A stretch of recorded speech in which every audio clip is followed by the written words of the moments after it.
Great, great. I look forward to this. This is going to be a lot of fun.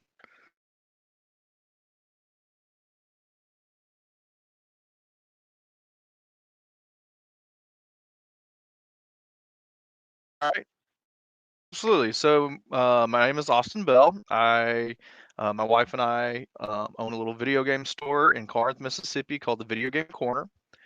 We also started the Southeast Game Exchange in Cool. Greenville, South Carolina, about Hmm. 7 years ago at this point, 6 years ago, somewhere around that. Yeah. And we have been a collector for, I guess, around 10 years at this point, maybe a little less than that. And just recently started the Corinth Comic Con. Now that we're in the North Mississippi area, had our first event this past April. We're gearing up for our second event in January on that. We also own a little gaming and event center where we host parties and we actually got a Pokemon, or not Pokemon, a Smash Brothers tournament going on right now Nice. in that center. And yeah, kind of got our hands in a lot of different things. I also have a full-time job outside of all of these little side gigs where I work in gaming distribution and manage our partnership with Microsoft. Oh, you have a partnership with Microsoft? I never knew you did that. I knew about the store, I knew about the convention and some of the other things, but I never knew about that part of you. Yeah, so yeah, I manage the distribution of Microsoft Xboxes um, on the refurbished side of things. They're certified. We get them directly from Microsoft. We've got an exclusive partnership with them, Wow. and so that's my normal 9 to 5. But uh, all all these other little things keep us pretty busy as well. I also Nice. have a 2-year-old who keeps me very, very busy. I bet, man. Man, you got your hands in a lot of different things when it comes to gaming and life and all that. You know, you're not just you're not somebody that wastes their time. You're always do. It seems like you're always doing something. It feels like it for sure. Yeah, yeah. So, first question I wanted to ask you, let me go to the picture. Is I wanted to ask this question first because it came from of somebody you've met before. He's been to the Southeast Game Exchange, and it's from Russ Lyman. Ah, And Russ. yes, Russ Lyman. He asked, "What helped you push you to start your first game convention, the Southeast Game Exchange?" All right. So again, I started off as a collector. I collected primarily um, NES, or I grew up during the NES era, and and about 8, 9, 10 years ago, I back to my parents' house, found the old box of NES games, got to looking through them, realized some of them were of Yeah, some value to it, and I don't know. I've always, I mean, when I was a kid, I collected stamps and I collected Pokemon cards for a little bit and baseball cards, and I've always enjoyed collecting. And then it just made sense to start collecting video games because it's like, you know what, all these other little collections that people collect, yeah, they're nice to show off and stuff, but video games, you can actually do something with your collection. You yeah, can pull a game off the shelf and play it and kind of relive those nostalgic moments. Um, so I don't know, it really got me back into um, just I guess collecting, and I started off just kind of collecting anything and everything, and I don't know, after I'd been married for I think about a year. Uh, went to my wife with the idea of, hey, let's. There was a lot of we were living in the Greenville, South Carolina area, and yeah, there was a lot of collectors that we'd run into at the local shops or out at the flea markets or whatever. And I, I had seen, or I guess initially the idea was to just get a bunch of the collectors together and yeah, let's swap games, let's sell our duplicates, and kind of help each other out. But then started watching a lot of YouTube when it came to retro gaming stuff, and Hmm. saw that there were the Portland Retro Gaming Expo and the Retro Palooza and the Too Many Games, and it was like I really, really wanted to go to some of those things.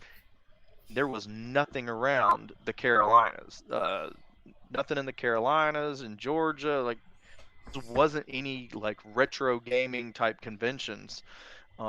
So kind of went to my wife with the idea, and uh, I go to my wife with lots of ideas all the Yeah. time, and she basically is like, "Hey, I will be 100% on board, but I want you to create a business plan. Let's make sure that we don't just like go broke trying to do this. And if it makes sense, then she was going to be 100% supportive." So I did the research, Yeah. and once and found a location, and yeah, there's a ton of work that goes into it, but once kind of created the business plan and we sat down and looked at it, and Yeah. Hmm. it made sense. So we decided to pull the trigger. The first year we did it, we were really hoping for maybe 300 or 400 people to attend. We had put some money into some marketing and trying to spread the word, and we wound up with 700 attendees, Wow. and and with a ton of great positive feedback. And uh, it was like, oh, well, we got to do this again. Well, we rolled everything that I mean, we don't make hardly anything off of it as far as money wise, Yeah. but what we did make, we rolled every dime into making the next year bigger and better, and we've done that every year. So Yeah. we just finished our 5th year. Fifth year. We had a So great so if it's the fifth year, it started in 2016. in okay, so we skipped 2020. I believe, see, 16, 17, 18, 19. Yes, Okay. started in 2016 because we skipped 2020. Um, and then yeah, we finished this past year with 20. I want to say I've got it written down somewhere, but it was like 20, a little over 2,800 attendees, 2,850, Wow. something like that. So we're getting close to that 3,000 mark. Yeah. So whenever you started this and you went on this wild journey of, hey, I go to my wife, and it's good to have somebody to bounce ideas off of, and somebody that's supportive of you. I bet you that really, really makes you feel better about everything, doesn't it? There's no possible way I could have done this without her. I am much more of a dreamer, big idea. I have lots of ideas, whatever. But my wife definitely helps organize it and figure out the logistics of everything. Yeah. So couldn't have done it without her. And then my sister-in-law has been helping me from the very, very beginning as well. Nice. And we kind of roped her into it, and she's it, it's the three of us that run the show now. And I couldn't do it without them at all. There's no way. Yeah, cool, cool, cool. So I want to give a shout out to everybody that's in the chat real quick. Take a moment to do that. We got Isolation, my friend Isolation Deck. We got Gamer Aimer, who was at the Seas this year. Ah, There we got, Andy. yep, Stitch. We got my buddy friend One Up John. Stitch is the one that did the artwork for my channel. We got T Belly in the chat, and that's who showed up so far. So thank y'all for being here. This definitely will be on the channel for people to come back to, rewatch, share out, and all that. You know, hopefully everything sounds right. You know, when you go live, you got all these technical things you got to go through. You know, so hopefully everything sounds good on my end, his end, and all that. Because I got some questions I want to ask him, and it's really cool because I've actually met him. I haven't been able to go to the convention because the year I was going to go, we had 2020 happen. And, you know, everybody knows what happened with that. Then this year, I had the accident with my dad and all that, and they didn't get to go. So next year, I'm aiming to have 2 weeks of vacation, aiming to get one weekend where I can say, hey, I'm going to go take a Friday, Saturday, Sunday off and head out that way. Well, it should be good. We normally we take about a 3 or 4 month break after the convention to just rest and recharge or whatever. This year we didn't. We rolled straight into planning for next year. We've already booked kind of one of our featured guests, and we're rocking and rolling on it. It's July 9th and 10th next year. The dates are already locked in. Nice. We've probably got half of our vendor booths have already been locked in, and yeah, we're starting to book guests. It should be just as big as last year, if not bigger. Cool, cool, cool. So when you started this, because I got some other questions that are gonna be outside of that, which like your store and some other things. Absolutely. But whenever you started this journey to do the convention and everything with Siege and everything, did you expect to get this overwhelming support from the community, especially on the YouTube side of it, when you have people like T Belly, Linda Gamer Girl, Rush Lyman, Pixel Game Squad, Rocksoft Production, all these people that have filmed with them going to Siege, and I see it on YouTube. Like J Love, she puts, "Hey, this is what my pickups I got at Siege. This is what I did here," and then I watch Pickle Game Squad, and it shows, and you're in the video right there saying hi and everything. And I'm just like, man, it's cool to see that. Did you ever think it was gonna get that big? I had no clue. We are beyond blessed by the support that the community has given us. By I mean the support that I guess originally started with the local Greenville community, and then with the YouTubing community that has kind of developed the massive support around the convention from these guys, and now this past year, I want to say we probably had more people from outside of the Greenville area than even were local. Uh, Yeah. so it's been a really awesome to see, and I guess we're extremely thankful, and like I say, we're blessed beyond all measure when it comes to just how everybody has I guess rallied behind it, to just help it grow and help support it. Because the YouTubing community has been a huge driving force for its growth. Hmm. Um, they really do a great job of getting the word out to people, and and it's fun. You do a really great job of portraying the environment and the atmosphere that we hope that everybody really has while they're there. It seems like everybody has. It's almost like there's this family, intimate kind of friendships that are being Yeah. built there, and it's just a fun place to be in those 2 days, three, and now it's kind of turned into 3 days just with people arriving early um and staying a little bit afterwards. I don't know. It's fun to go back and watch all the YouTube videos that are being made in the 2, 3, 4 weeks after the convention to just kind of relive those moments. So we had no idea that would happen. Yeah. Just very thankful. Yeah, I'm glad to see a good guy like you get to start a convention, because people, if y'all don't know, my PS2 that I got sitting right off the camera right there, I actually went to his store and he helped me find one there after talking with him, me and my mom and him talking for about 5 minutes. We went over there, he found me a PS2 that worked, and then he also said, "Hey, I know you stream," and he found me the stuff to hook it up, be able to stream it, and I was so happy that day. I came back home, I hooked it up on the TV and everything, and was just sitting there playing PS2 games all that night. Yeah, right there from his store. But yeah, in the chat, Gamer Aimer says worth the 9 hour drive for me. Man, that's a drive to get to the convention.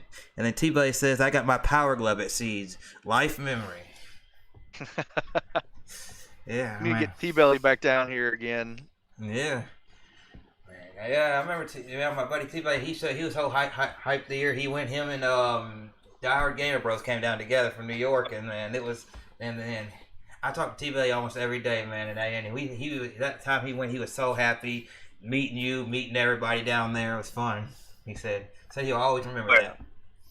absolutely, and every year, hopefully, I've been able to develop some some friendships. I don't get to talk to everybody like I wish or would like to, but it is cool to be able to on Facebook or send them a text message or Yeah, any of these guys that come down here. Because the one thing that I have noticed in the retro, or at least for the most part in the retro gaming community, when it comes to the YouTubers and stuff, everybody seems to be down to earth, humble, just good people, and we just it's fun to build those friendships.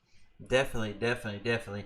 I haven't had a chance to make it out of the convention myself due to some personal things, but man, every time I hear people talk about going to conventions or the different game stores that they go to and all of that, and meeting these people in the community through live streams and videos, it's a really, really awesome. Especially the retro side, it's really, really awesome. A bunch of just people that seem like just people like you could just know when you meet them, they're going to be just that same cool person that you see on the camera. Yeah, Absolutely. yeah.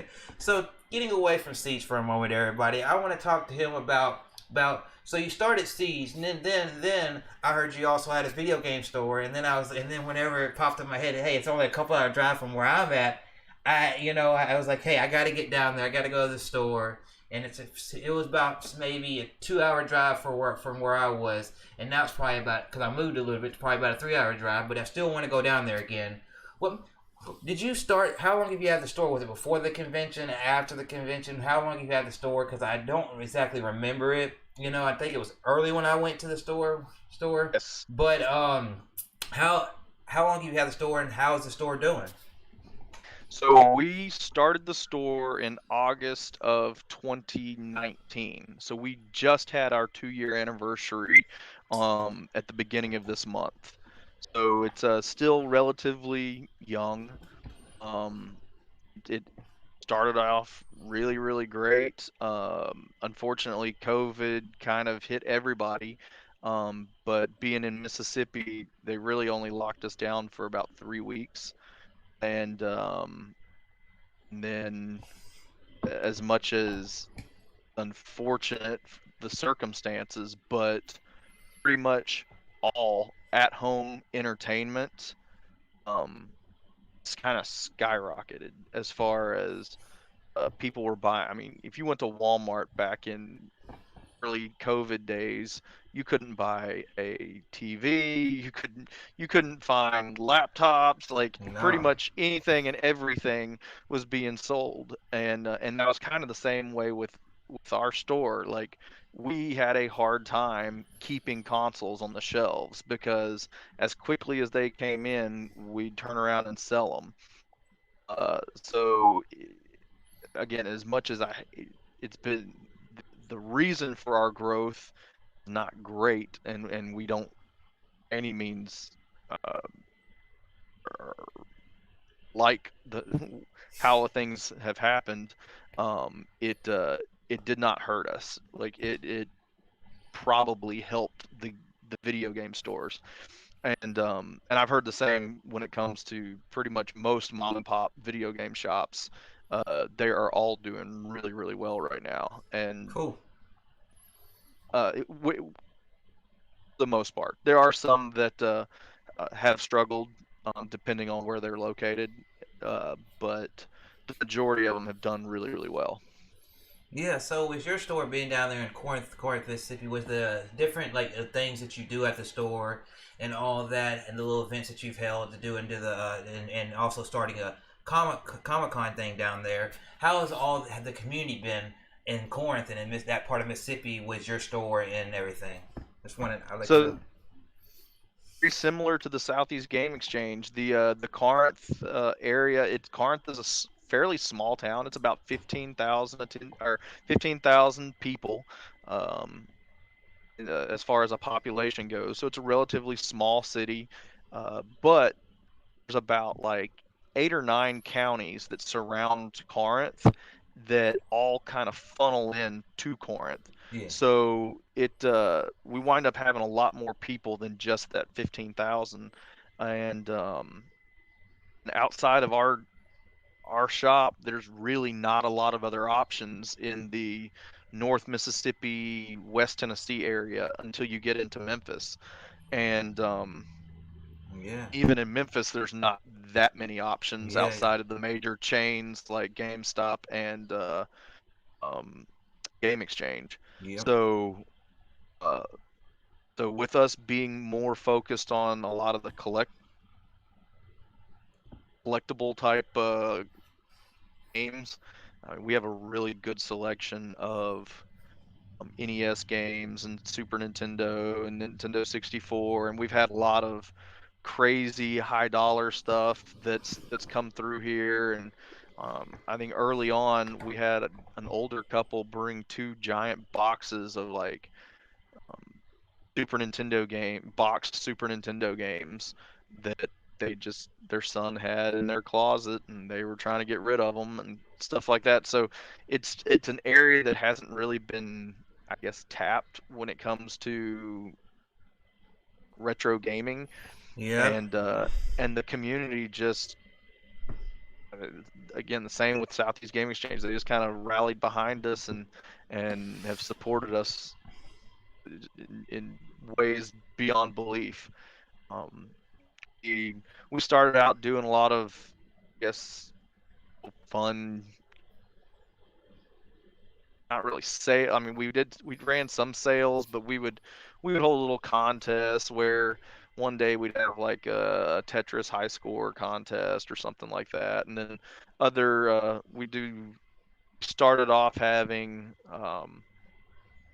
like Mario Kart tournaments, and then we'd have Smash Brothers tournaments, and then honestly, the Smash Brothers scene just grew so large that we decided to open up an event center that is connected to the same building that we're in, Nice. and yeah, now we get between 20 and 30 uh, players every Thursday night.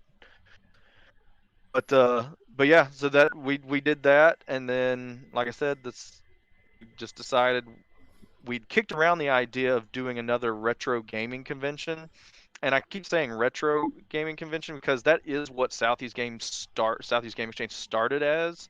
Yeah. It's kind of evolved now to where it's not just retro games. It still, because it started that way, heavily leans that way, but we're incorporating a lot more card gaming events, tabletop. We're bringing in developers from that are developing different board games and stuff like that.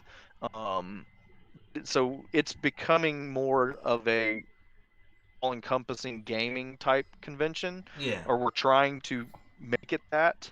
Uh, but we started kicking around the idea of doing something like that in our area. We thought about bringing something like that to Memphis. Um, Frankly, it takes so much work uh, that thought of doing something on that scale was exhausting. So we decided to do something local in the Corinth area for the community, and a something as niche as a gaming convention for Corinth was probably just not going to Yeah. realistically work. So we decided to let's try to do a Comic Con and make it a um, multi-genre type event and bring in comic books and artists and see shops and all kinds of stuff. And it went phenomenally well. I will say that because we do have the Southeast Game Exchange and we're a gaming shop and we lean gaming, it still has not a gaming convention, but it has uh, there's definitely elements of video gaming at our Corinth Comic Con. Okay. Cool. Cool. Cool. So So now, so we've gone from you having Siege to having the video game store to now having a Comic Con. You see, people, he's got his hands in a lot of different pots. But it's somebody, but you can see that he's a good person because he wants to give value to the community where he lives, where he works. You know, he sees, hey, there's people out there that are collectors, that are gamers. That he's a collector and a gamer, and it's like I want to give them something. And I understand what he means when he was mentioning throughout the talk so far about Memphis and all this, because when you come to this area, you have your GameStops, you have your Walmarts, you have your big stores you see everywhere across the United States, your Game Exchange, but you don't really have a lot of those mom and pops. You don't really have those conventions. You know, if you're in this area, you either got to go out of state in Tennessee or Mississippi to find something, or you got to go up to like Nashville or way up, and it's like a drive. It's like a long drive, and it's like for him to sit there and say, "Hey, I'm in a smaller city, but I'm gonna make something that works." And see that his hard work is paying off with the way the community's doing it, and it's helping him get more people to notice. Hey, I do also do this gaming convention called Siege. It's really awesome, and I definitely appreciate everybody that's here in the chat, and I appreciate you coming by. You know, it's really awesome the conversation we've had so far. You know. And feel free if you got any questions you want to ask me throughout the podcast, or like to throw them my way at any time you feel like it, and all that. But it's cool that what you're doing, you know, and you know, it just puts a smile on my face to see people do stuff like that. Thank you. I appreciate it.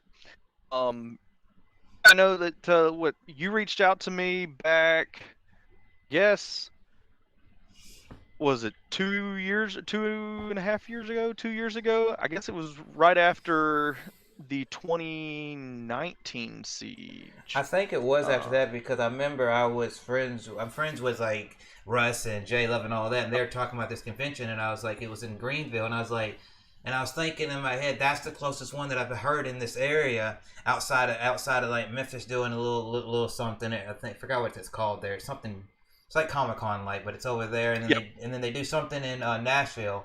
And I'm like I've never been to anything, and then they're like that one's focused more on video games, and I'm like, hey, I'm a YouTuber, I play video games, I stream video games. Why don't I go over there and check it out? And I didn't get a chance to go to it because by the time I figured out about everything, it was already done that year. So I started looking up some stuff, and then I realized people are like, hey, you can actually reach out to the guy and talk to him, So through Facebook and through all those other things, I reached out to him, and he finally said, hey, I got a store that's within a couple hours of where you live.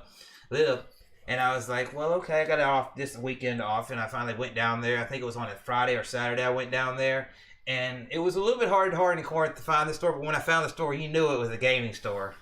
And I walked right up Well, in, right up. I just want to give a little story to people. And I walked yeah. in there, and I was nervous, and he could probably tell how nervous I was. I was sitting there wearing my little YouTube shirt, trying to be, hey, hello, and if y'all met him, he's pretty tall, and I was nervous, and my mom's coming in. My mom's like, we're out in the car, and my mom's like, hey, go in there, you know him, talk to him before going there. So I finally got the courage up, walked in there, and man, after doing that and actually talked to him, my guard went down, and man, he has an awesome store.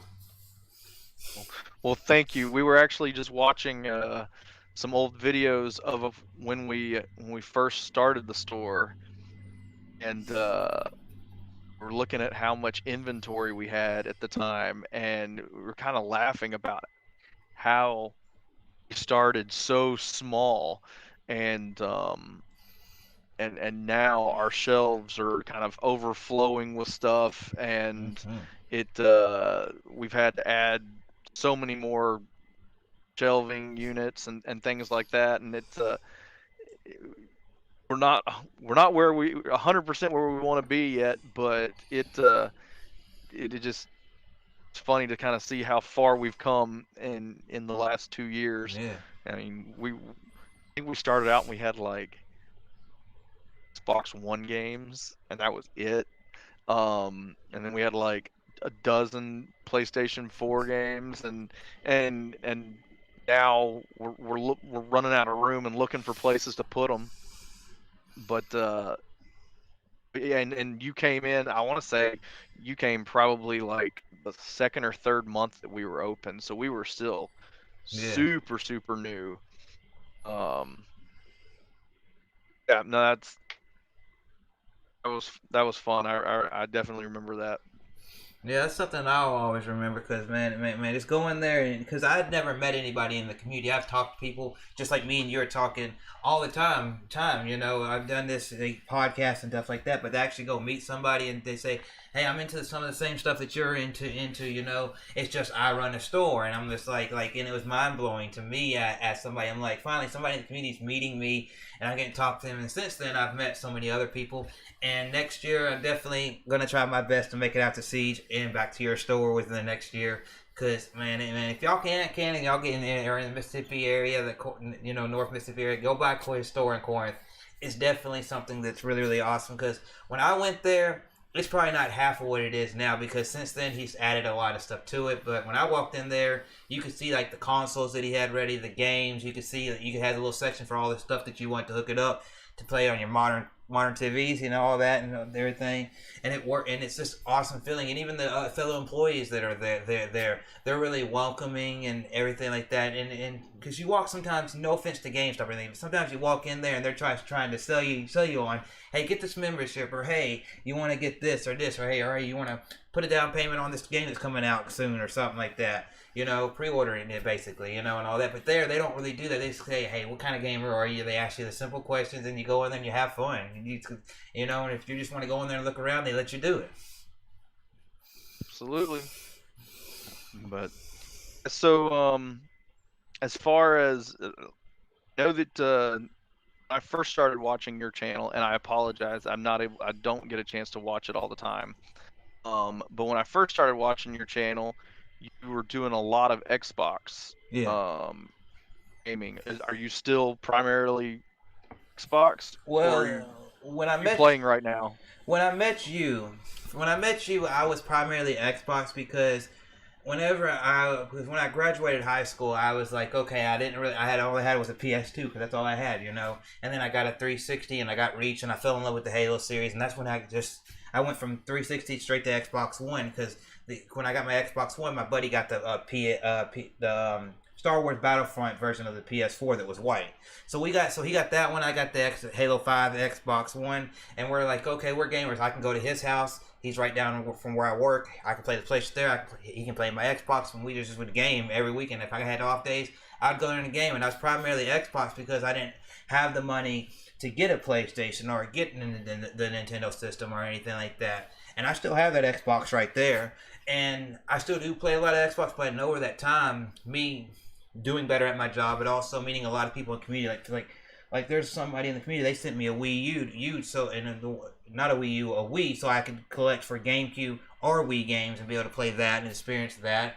There's people that like T-Belly who sent me PS2 games to help with my collection of PS2, and since then I've started to reach out outside of just the Xbox into all these other parts of gaming because I didn't want to just stick to that. I grew up on, my first game that I remember is Super Mario World, and I played that, and then I remember playing the N64 and doing all that, and my first system that me and my brother had was together that was most of ours was a PS1, and I remember having all that stuff. But now, as far as my channel goes, I'm pretty much a little bit of everything. Like right now on my channel, I'm going through every so often a little bit of Zelda Skyward Sword. It just released the HD version of that, and I'm playing some Call of Duty every so often with my friends when they want to do multiplayer stuff and just having fun with a variety of games.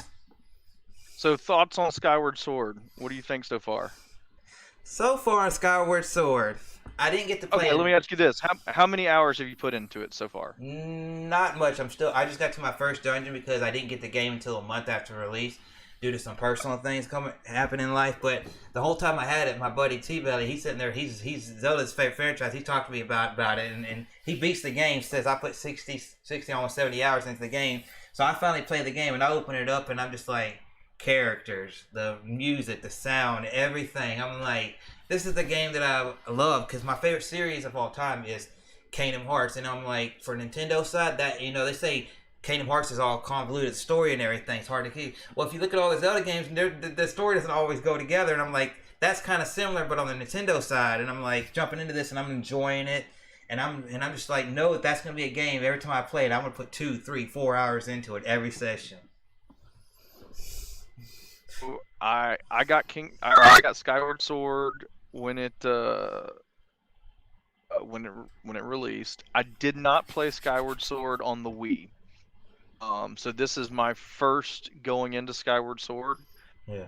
I've probably put about hours into it at this point, Yeah.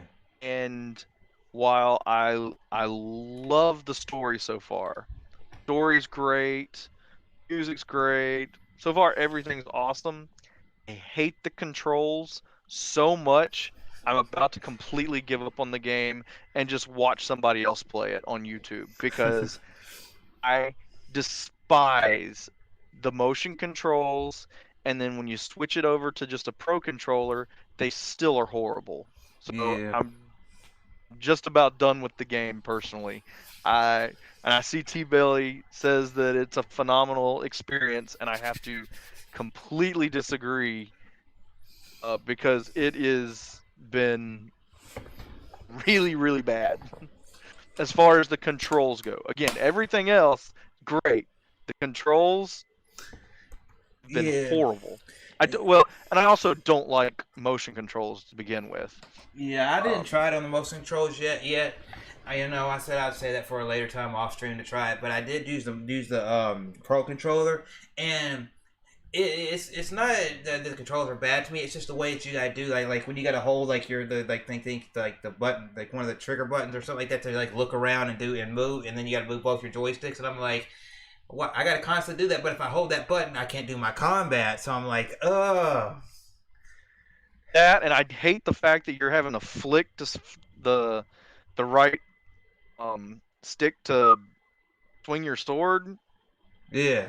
I don't know that, and yeah, like you said, you're always having to like press the I think L it's button to yeah, the rotate L the button. camera again, and it's I don't know. Again, I love Zelda games. Um, I've not played all of them, but most of them that I have played, I've loved. This one, I don't know if I'm gonna give it a whole much more time because when it comes to just like even the simplest things is like pulling up your shield for a block is difficult, and it's like Yeah. I can't. Yeah, the one thing I had trouble with so far, the most trouble with, is whenever it took me a couple of times when you have to pick an item up and then it tells you to throw the item. It's kind of difficult to do that because you gotta hold it and then press up and then like, oh, so why could it just have a button where it just says throw?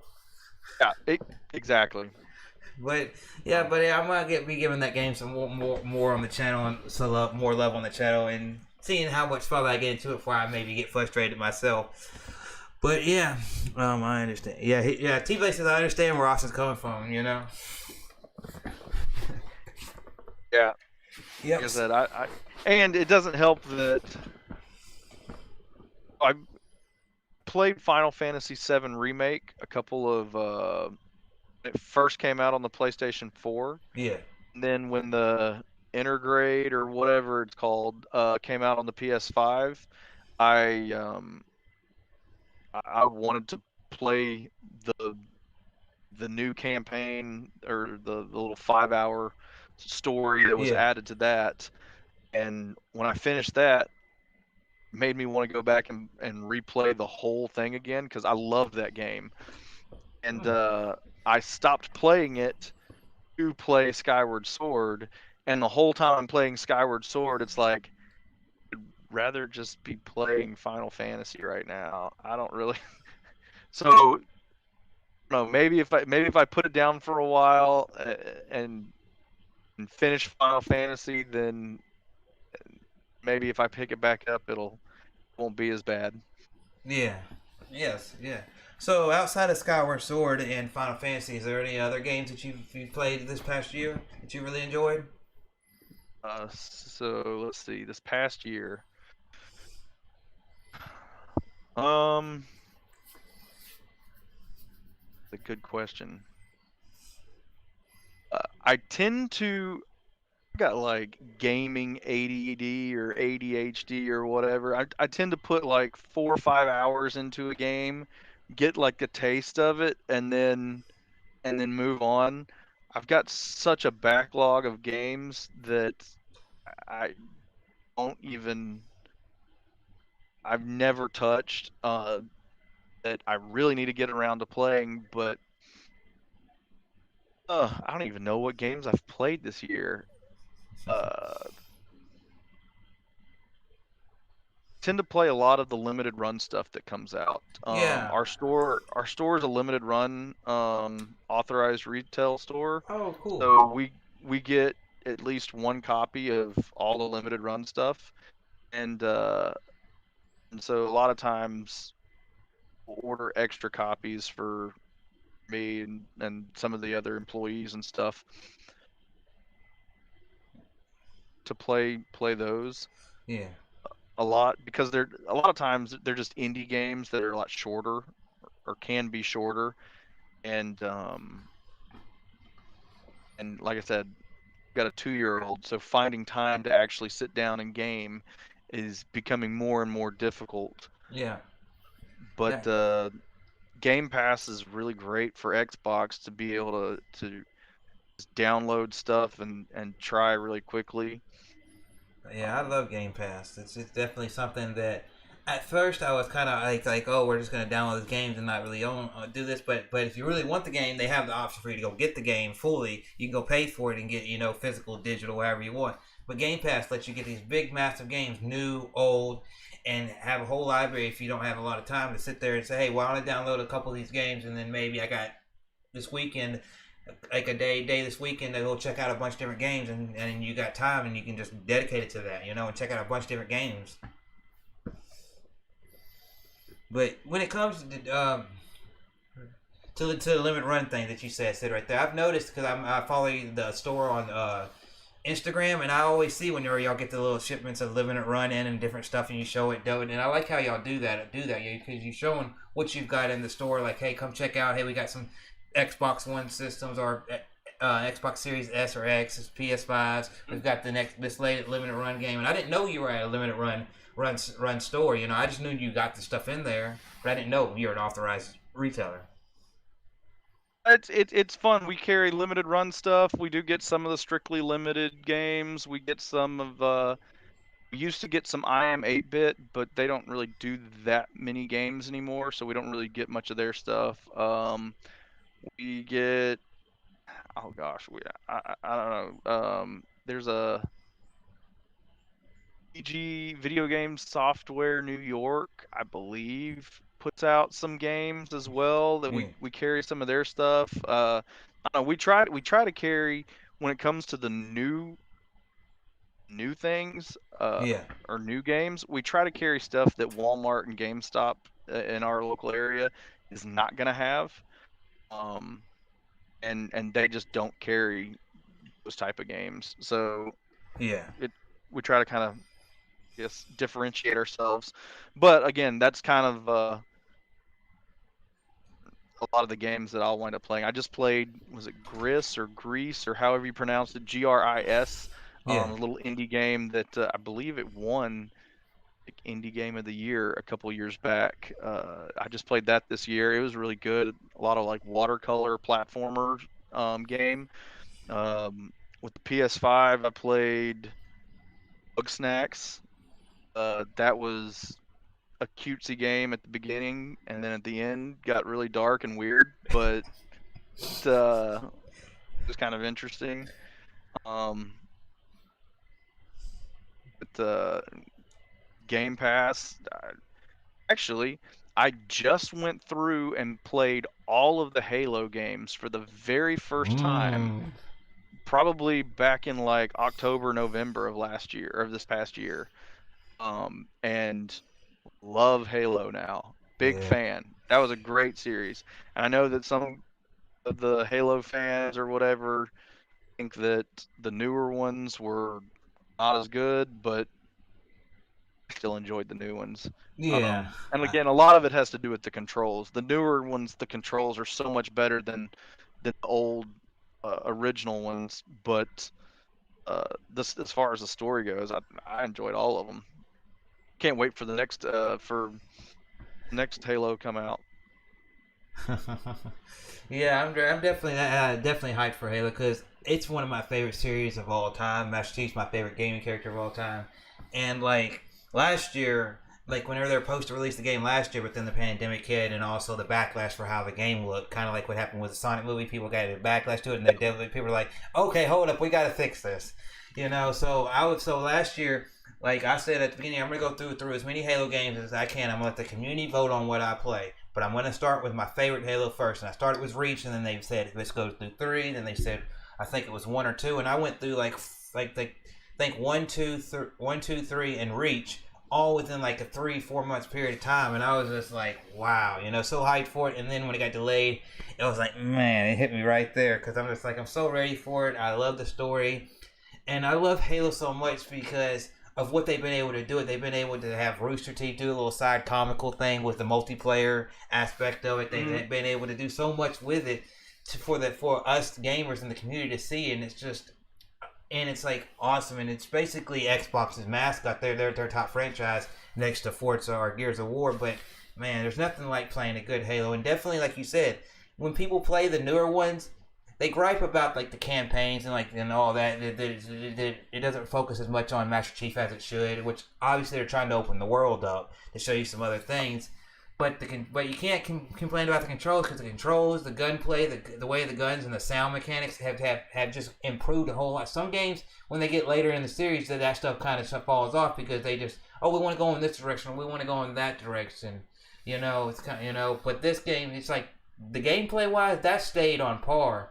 It's, you know, and everything. Yeah, maybe a few of the multiplayer things weren't as like people want it from like 3 and everything. But I really enjoyed it, you know. And I can sit there and talk about Halo or like Kingdom Hearts all day long, you know, and that could be like the 2, 3, 4 hour podcast right there.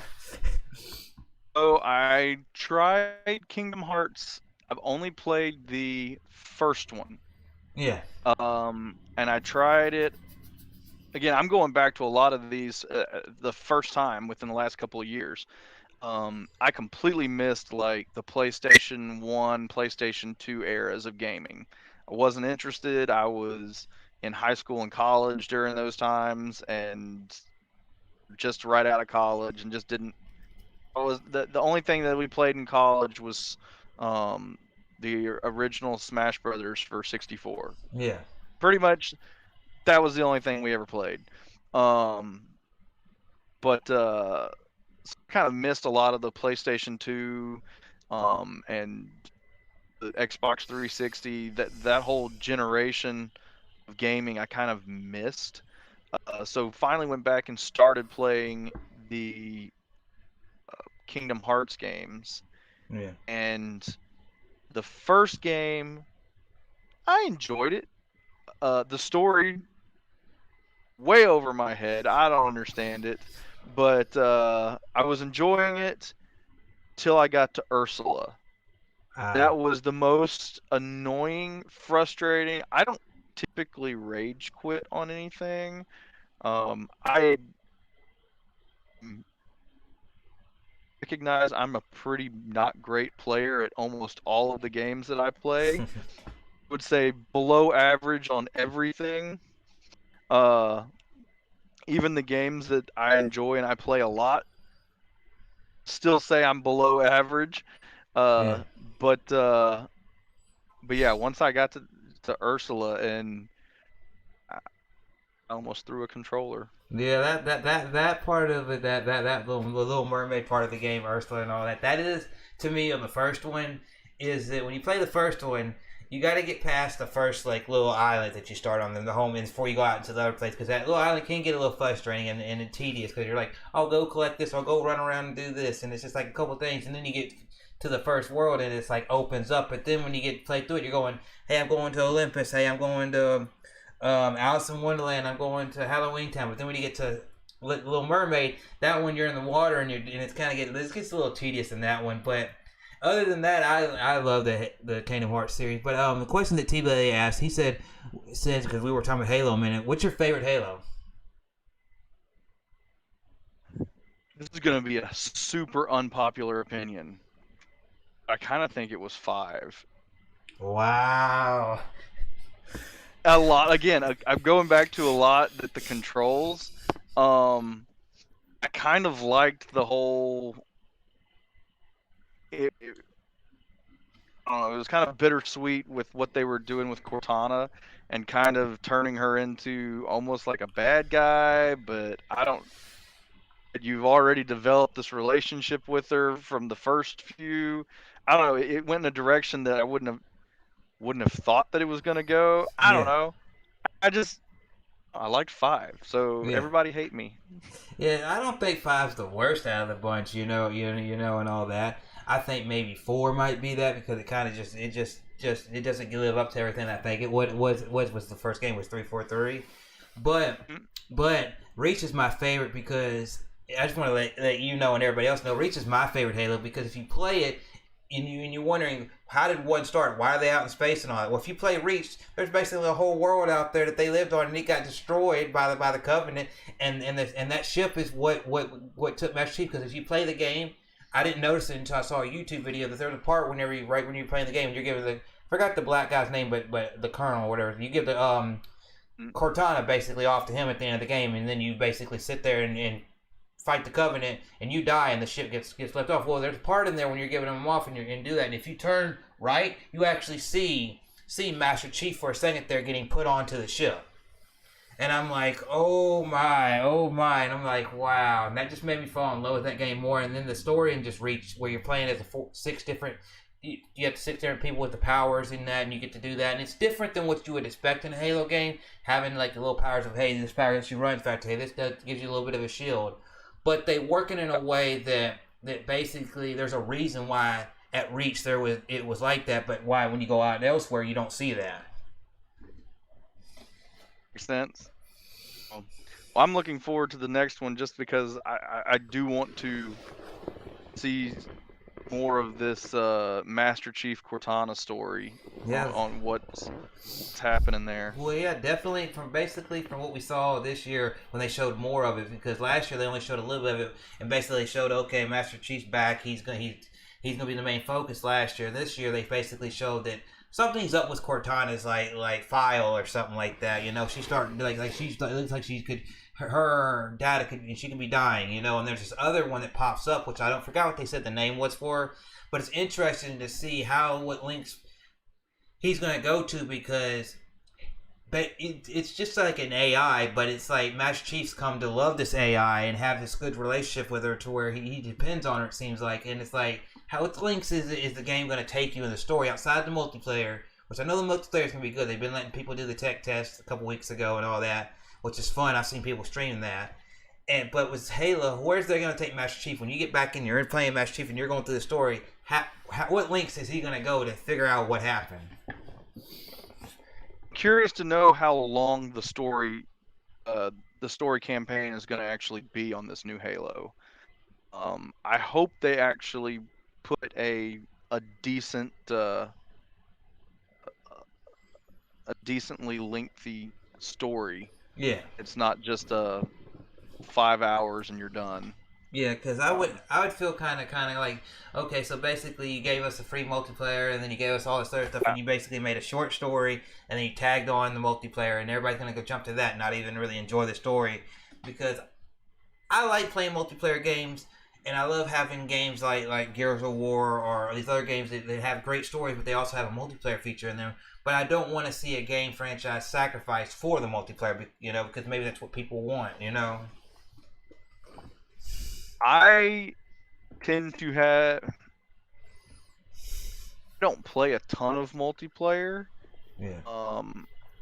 I said I'm not good at first person shooters or any multiplayer games. Yeah. And just I guess where I am in life, having the kid and having really really odd times where I am able to jump on and play games, um, doesn't really line up with very many other people or whatever. Yeah. So I don't get a chance to play a lot of multiplayer. So I tend to be a little more drawn to more campaign type stuff. That And being said, I played the Call of Duty Warzone and uh, whatever those games are. yeah. the Fortnites and the Apex Legends I've tried them all. Yeah. But We got J Lo showed up in the chat. Said hello, fellows. hey, Jen. Yeah. So, getting away from the multiplayer of the Halo, because I could go on in Kingdom Hearts. I could go on that for like hours and hours and hours on. Because hell, right here, I haven't put them up yet since we moved here. But I got a Halo poster and a Kingdom Hearts poster sitting right there. So, So just really quickly, go since ahead. we were talking about it, I'm just pulled up an article that says that thinking that right now they're saying that the Halo Infinite should be between 20 and 30 hours long campaign itself. Ooh, I would like So, that, because a good lengthy campaign would to me for Halo, a good lengthy campaign. I mean, I can play the multiplayer all day long because I have friends, and also I love just play Halo multiplayer. That's my favorite style of multiplayer. That's why this new game, Splitgate, has that Halo look to it. But I really enjoy it. And it's a free to play game. But when it comes to Halo, that story, it's always drawn me in from the first moment you go on there and you're seeing the Covenant, and you're seeing all of this, and you're seeing Master Chief, and you're seeing the UNSC, and it's just always the way that the voice actors, because like I watch videos where like the voice actors are saying, this is how I did the voice, this is what I did here. Because when I play a game, I'm the kind of gamer that I'm not just going to sit there, play a game, beat it, and go on to the next game. I like going on YouTube and watching fellow YouTubers, people that I can meet on Twitter and Instagram and Discord, and talk to them and learn more about these games. Learn more, why did they make Zelda be this way, or why did Mario this way, or why the gaming historian talks about this arcade game, why was it made this way. And I like learning more about the history and why they did certain things, and that's definitely something I really get fun out of learning with Halo. So I really hope. You mentioned the fact that you're excited about this Halo multiplayer.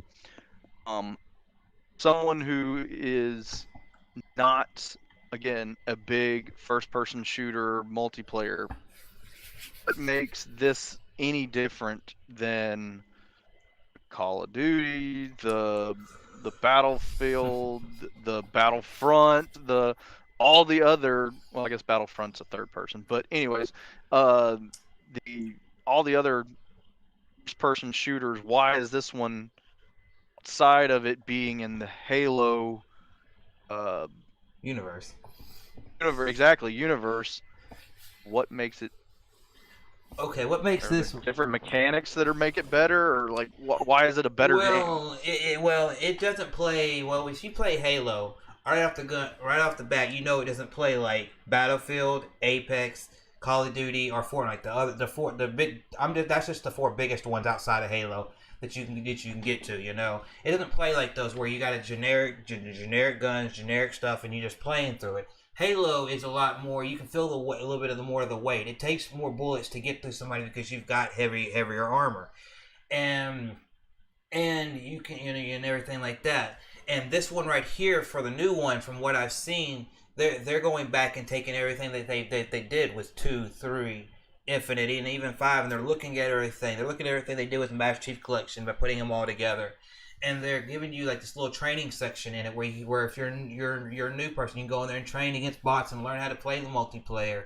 They're giving you the feel of the best one in the series 3, but they're also adding new elements with the grapple gun, and they're trying to make sure that they're not generic like them. Oh, like, well, we just have a battle royale and get 150 people into a map together and see the last one. Whenever I play games and I see a game and it's like team deathmatch or it's like a Slayer site mode, I remember that Halo was that back when I was younger. It was, you jumped into Halo with your friends and you get on these little small tight quarter maps and you're going against each other. It's just like there's been so much Call of Duty Battlefield that you kind of get worn out on it, because it's like, okay, you get to Call of Duty and yeah, it might have some new guns, some new mechanics, but basically, okay, we're in World War II, we're in Vietnam, we're in the future, and it's just the same old thing. And it's like Halo doesn't come out of that as much, so it makes it more enjoyable when I sit down and I can play it compared to those. And for anybody in the chat that may have not played Halo, definitely this one's going to be free to play this year. Not the campaign side of it, but the multiplayer is. Definitely, if you got an Xbox or a PC, download it, give it a check out. I'm not sponsored by them or anything like that. I would just say give it a try because they're really because working on this one to get people back into loving Halo and wanting Halo to be one of their top franchises for Xbox still this day. Whenever it didn't come out with the Xbox Series X release like it was supposed to, because a lot of people like when hey yeah I got a box of it and it's got Halo on the back of it, but yet it's not on the console yet, you know. So I'm definitely hoping that everything that they doing for it pans out and all that. But definitely it's gonna be fun. Halo and Slayer says Halo has different mechanics to feel. The jumping is its own. The way the guns shoot and the battle rifle. Yes, definitely. Because their guns, you can feel the weight of them. You can feel the weight of this stuff, and the way you jump. It's not just like Call of Duty, you jump and it's lightweight, or for Fortnite you jump and you have no fall damage, and you know when you or the building mechanic, which I don't really care for in Fortnite, and all that. Halo gives you just like this is a way different feel than what you get from anything else. Hopefully, Have you seen the have you seen the new Battlefield trailers? I saw the one at E3 where they showed like they're adding weather elements to it and some other stuff. I don't know. I've always been kind of drawn. I've been more of a Battlefield person myself. I like the really big maps.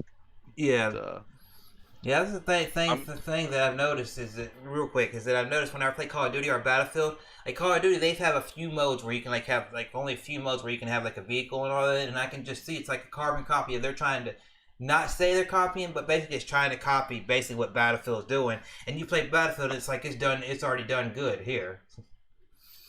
no, I would say Battlefield and Halo are probably my two most anticipated games. I guess coming up this year, we'll probably play the new whatever Pokemon thing that they're doing, Roll or whatever. Oh yeah, they have the new Pokemon. They're remastering, I think, Brilliant Yeah, Diamond and Pearl, and then they're having the open world one come at the beginning of next year. yeah, I'll give them a shot. I played like Red and Yellow when I was a kid, and I tried um, Sword and Shield when it came out. Honestly, wasn't a huge fan, but Yeah, I played through Sword and Shield. I didn't beat the DLC, but I played through it. And definitely, if it's a Pokemon game, I'm always gonna be interested in at least buying it and giving it a try because that's something a franchise that's been around for a long time.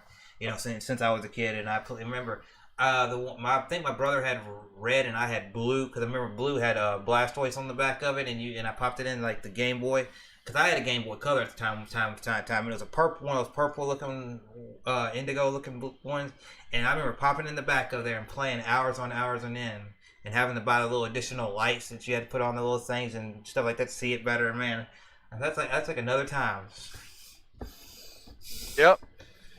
Yeah, but so before we get back into some other things, I want to ask you, since we're talking about games, I've talked about like some of my favorite games in the franchise. What are some when you look at gaming and from a child all the way now? What are some of your favorite franchises? Or some of the favorite games you've ever played? When I look back, well, I guess some of my more favorited, I tend to be drawn towards a lot of the platformers, Hmm. because that's what I grew up on. I grew up playing the original Mario 3. Um, uh, we grew up, um, we didn't have just a ton of money or whatever, so we were kind of always playing a video games a generation behind. So we were playing a lot of the original Nintendo when the Super Nintendo was out, Yeah. and then when when the 64 came out was when we got our Super Nintendo. Then I wound up trading in like 60 original Nintendo games to get me a Nintendo Wow. 64. Oh, I know it was painful, but I've got four younger brothers, and so for Christmas, well, every year for birthday or Christmas, most of us asked for video games when we were little. And then at Christmas, it got to the point where our mom would just buy like 5 or 6 games, throw them all in a box. These would all be games that like she'd find on clearance or whatever, and and we'd just have a whole bunch of original Nintendo games that we'd play or that we'd get for Christmas and stuff. So, and platformers tended to be ones that we would we'd play the most of. But yeah, Mario.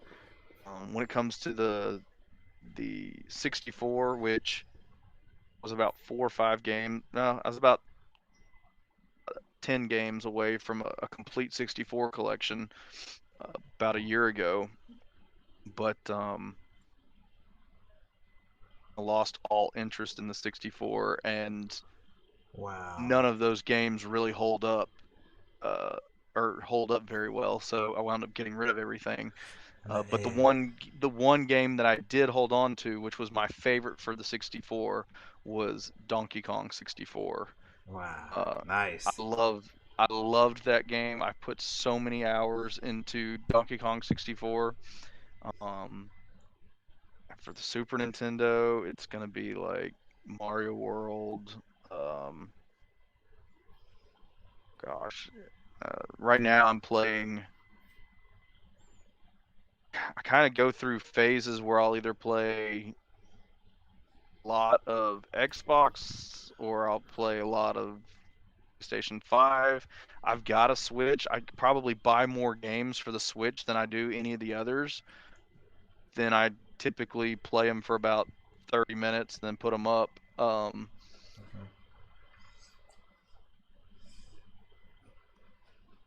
Switch a lot. I just games tend to not be as impressive. Yeah. T-Belly said Um, DK64 is so ahead of its time. it really was. I loved that game. Yeah, but I can totally see that sentiment where he was collecting for that system, and then he just lost interest. I've seen so many people have that happen, and then but when it comes to that, the other thing he said is that those games just hold up. It's like you can play NES or like the older Sega games, like the Master System, the Sega Genesis, the Super Nintendo. Those games can still hold up if you get the right emulation or system or the right way to play them nowadays. But it's just that era of PS1 and N64 right before they got to the GameCube. Because you play some GameCube games with like that little GC little connector you got, or like you could play like you get the Hyperkin stuff for the PlayStation 2. That stuff can look really good nowadays, you know. But when you play that PS1 or that N64 4 era game, that's when they're going from 2D to 3D and they're trying out all these different models and different things. Some of it works, like N64 or Super Mario 64. That stuff works, but then there's some of it that a lot of times just falls off, and it's like it's not a bad game, but it's like the mechanics and just the way it looks doesn't hold up to today.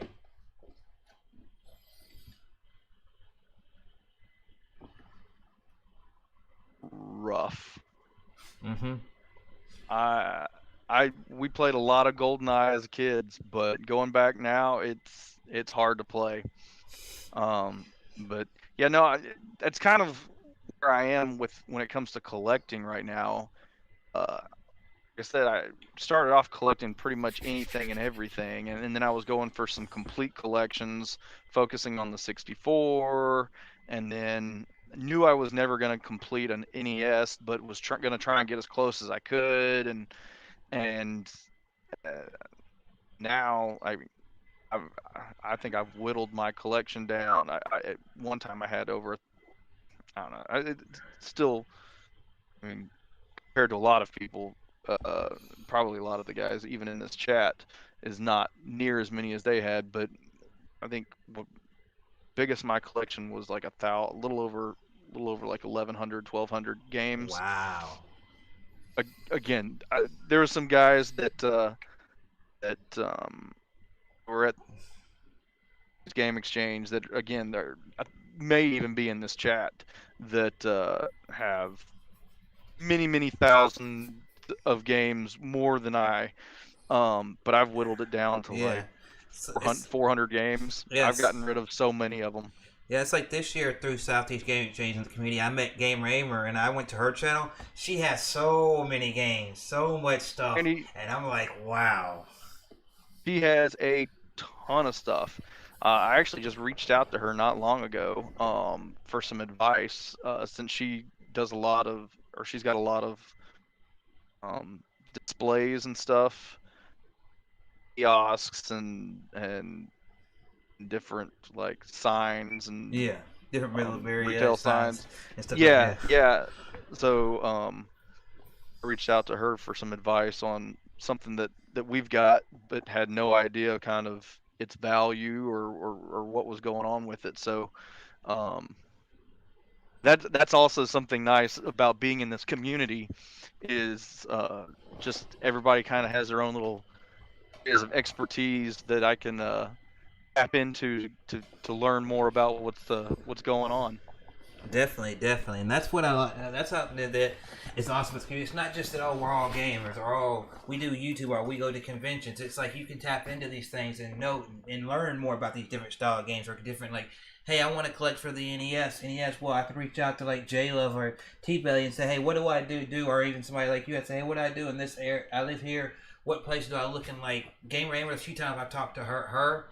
She goes on like she goes places like everywhere from eBay to local shops to Facebook Marketplace to all these different things.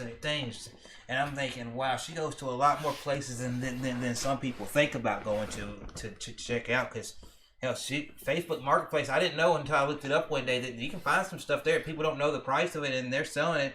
And it's not that and you're looking at it like, wow, you can get that for that, and it's like, because my buddy that got me the Wii that I got, it's over there in a box, but he got me a Wii and a controller and all that for it so I could start collecting for it last year. And he found it on Facebook Marketplace for like I think $30, and I'm thinking a complete Wii with all the setups in the bar and everything. I'm thinking for $30, wow. Not bad at all. Yeah. But yeah, so let me see what he feels. Checking the chat real quick. Pokemon Stadium mini games are so good. Yes, Pokemon Stadium's good. I never played the Virtual Boy myself, T Belly. Never played the Virtual Boy. I've actually got a Virtual Boy sitting on our shelf right over here. I grew up with a Virtual Boy. So I remember getting it. I want to say it was for my birthday Yeah. one year when I was a kid, and then I remember when it did not take off, and you could we walked into Toys R Us, and they had like stacks of them, for $20 a piece. Wow, man, I would. If if I'd have known then, what they'd be worth now, oh my gosh, I would have bought all of them. But they were all just stacked up. They were trying to get rid of them, $20 a piece. Uh, 16 games Yeah. in the entire library, something like that. Um, best one is by far Wario Land. Yes, Waterland. That's the game that every time I see videos on it or I see anybody like T Belly or anybody that I know that has one, they say that's their favorite game on there. They play a lot of Wario Land or the Mario Tennis game on there. They don't really. I don't really hear much about any of the other games. Now, Wario Land's the best, and I mean, I've only played probably 7 or 8 of them, but I can't imagine any of them being because Wario Land's actually a fun game. All the others kind of rough. Yeah, I definitely one day gotta try out one. Absolutely. Yeah. Be prepared to get a headache though. Yeah. I've heard that too. That you can. It's like short times you can be there and play. It's not like VR nowadays where people try to go long period of time. And it's all that 3D. That was early into that to the VR and all that technology. But that's cool. Jack Bros is cool. Jack Bros is cool. Yeah. I haven't played that one. I've seen video of that one. I've never really known anybody that's played that game. All I've seen is video of it. But getting back into everything, so it's been really fun chatting with you. I don't want to keep you too long or anything like that, but I want to ask you before I ask my couple more questions. Is there anything else you'd like to know about me or ask me or anything like that? Are you actively collecting for now? If you had to put something above, like, if you had to put your collecting into a priority, what or a list of as far as priority goes, what is it that you are actively looking for. So if I'm at, Collecting. if somebody had to ask me what I'm at collecting for, do some personal things I haven't really in the pandemic as well. I haven't really collected a whole ton because I was gonna go out to the convention and try to collect it there and build my stuff. But basically, I've done a lot of digital because of the current consoles. But when it goes to actual physical games, it's like I love getting physical games on the Switch, but all time my favorite systems to get games for is the PS2. I love having the PS2 games and seeing the box art and then open it up. You have the manuals in there, and I want to be like there's some games out there like the all the Jack and Dexter games, all like the Sly Coopers, like the platformer style games, all the Need for Speeds. Mm-hmm. Those are the games that I remember when I was a kid playing those games. And I have a few of them here and there, but I don't have sit there and say, hey, I have physical Jack and Dexter 1, 2, and 3. You know, I have Jack 2 and I have the Combat Racing 1, which are they're awesome games, but do I have a full collection of them? No. But I'm not a collector that goes out there and tries to get a little bit of everything. I'm a collector that gets out that's kind of like my buddy Megadan. That if I get something, I'm going to play the game. And I collect games that I am nostalgic for because I know whenever I was younger, I was going to the movie gallery, I was going to the Hollywood Video or the Blockbuster and renting the games, and I didn't get to own these games, so I'm going back and wanting to get those kind of games that, hey, I want to be able to play that game again, maybe stream it, share that experience with the viewers out there, or maybe even if I don't stream it, be able to have that to be able to play whenever I want to. So PS2 and EA games from the PS2 that I enjoy is pretty much the top priority for me. Yeah, PS2 is an amazing system with tons of games. Yeah, that system, man, wow. That's one of the systems I kind of missed, so I don't know a lot about it. I know I played a little bit of the Sly Cooper games, and what I played was really good. I wish they would bring that franchise back. Did a little bit of the Jack and Daxter games, or Dexter, or whatever it is. Yeah. And really enjoyed those as well. Yeah. Love to see them bring that Yeah, like that franchise back as well. Yeah, I have those platform franchises from that era when you have all that, like the Sly Coopers, the Jack and Dexters, and those games built on what you had from '64 with Banjo-Kazooie and what Rare was doing, because they just did that, but they added more mechanics to it. Like, hey, Sly Cooper, you got some stealth stuff. Hey, Jack and Dexter, we're gonna have it be a collectible in the first game, but the next game you add some weapons and some other stuff. But the only one that really stayed around and went from era to era is Ratchet and Clank, and that's the only one. And I haven't got the chance to play because I don't have a PS5. I wish I did, but I heard that last one that released, A Rift in Time. Heard that was a phenomenal game. So if anybody in the chat's played it, I would definitely. am a little bit jealous because that's a game that I would love to play. So I've got it. I've probably put again about 5 or 6 hours into it, and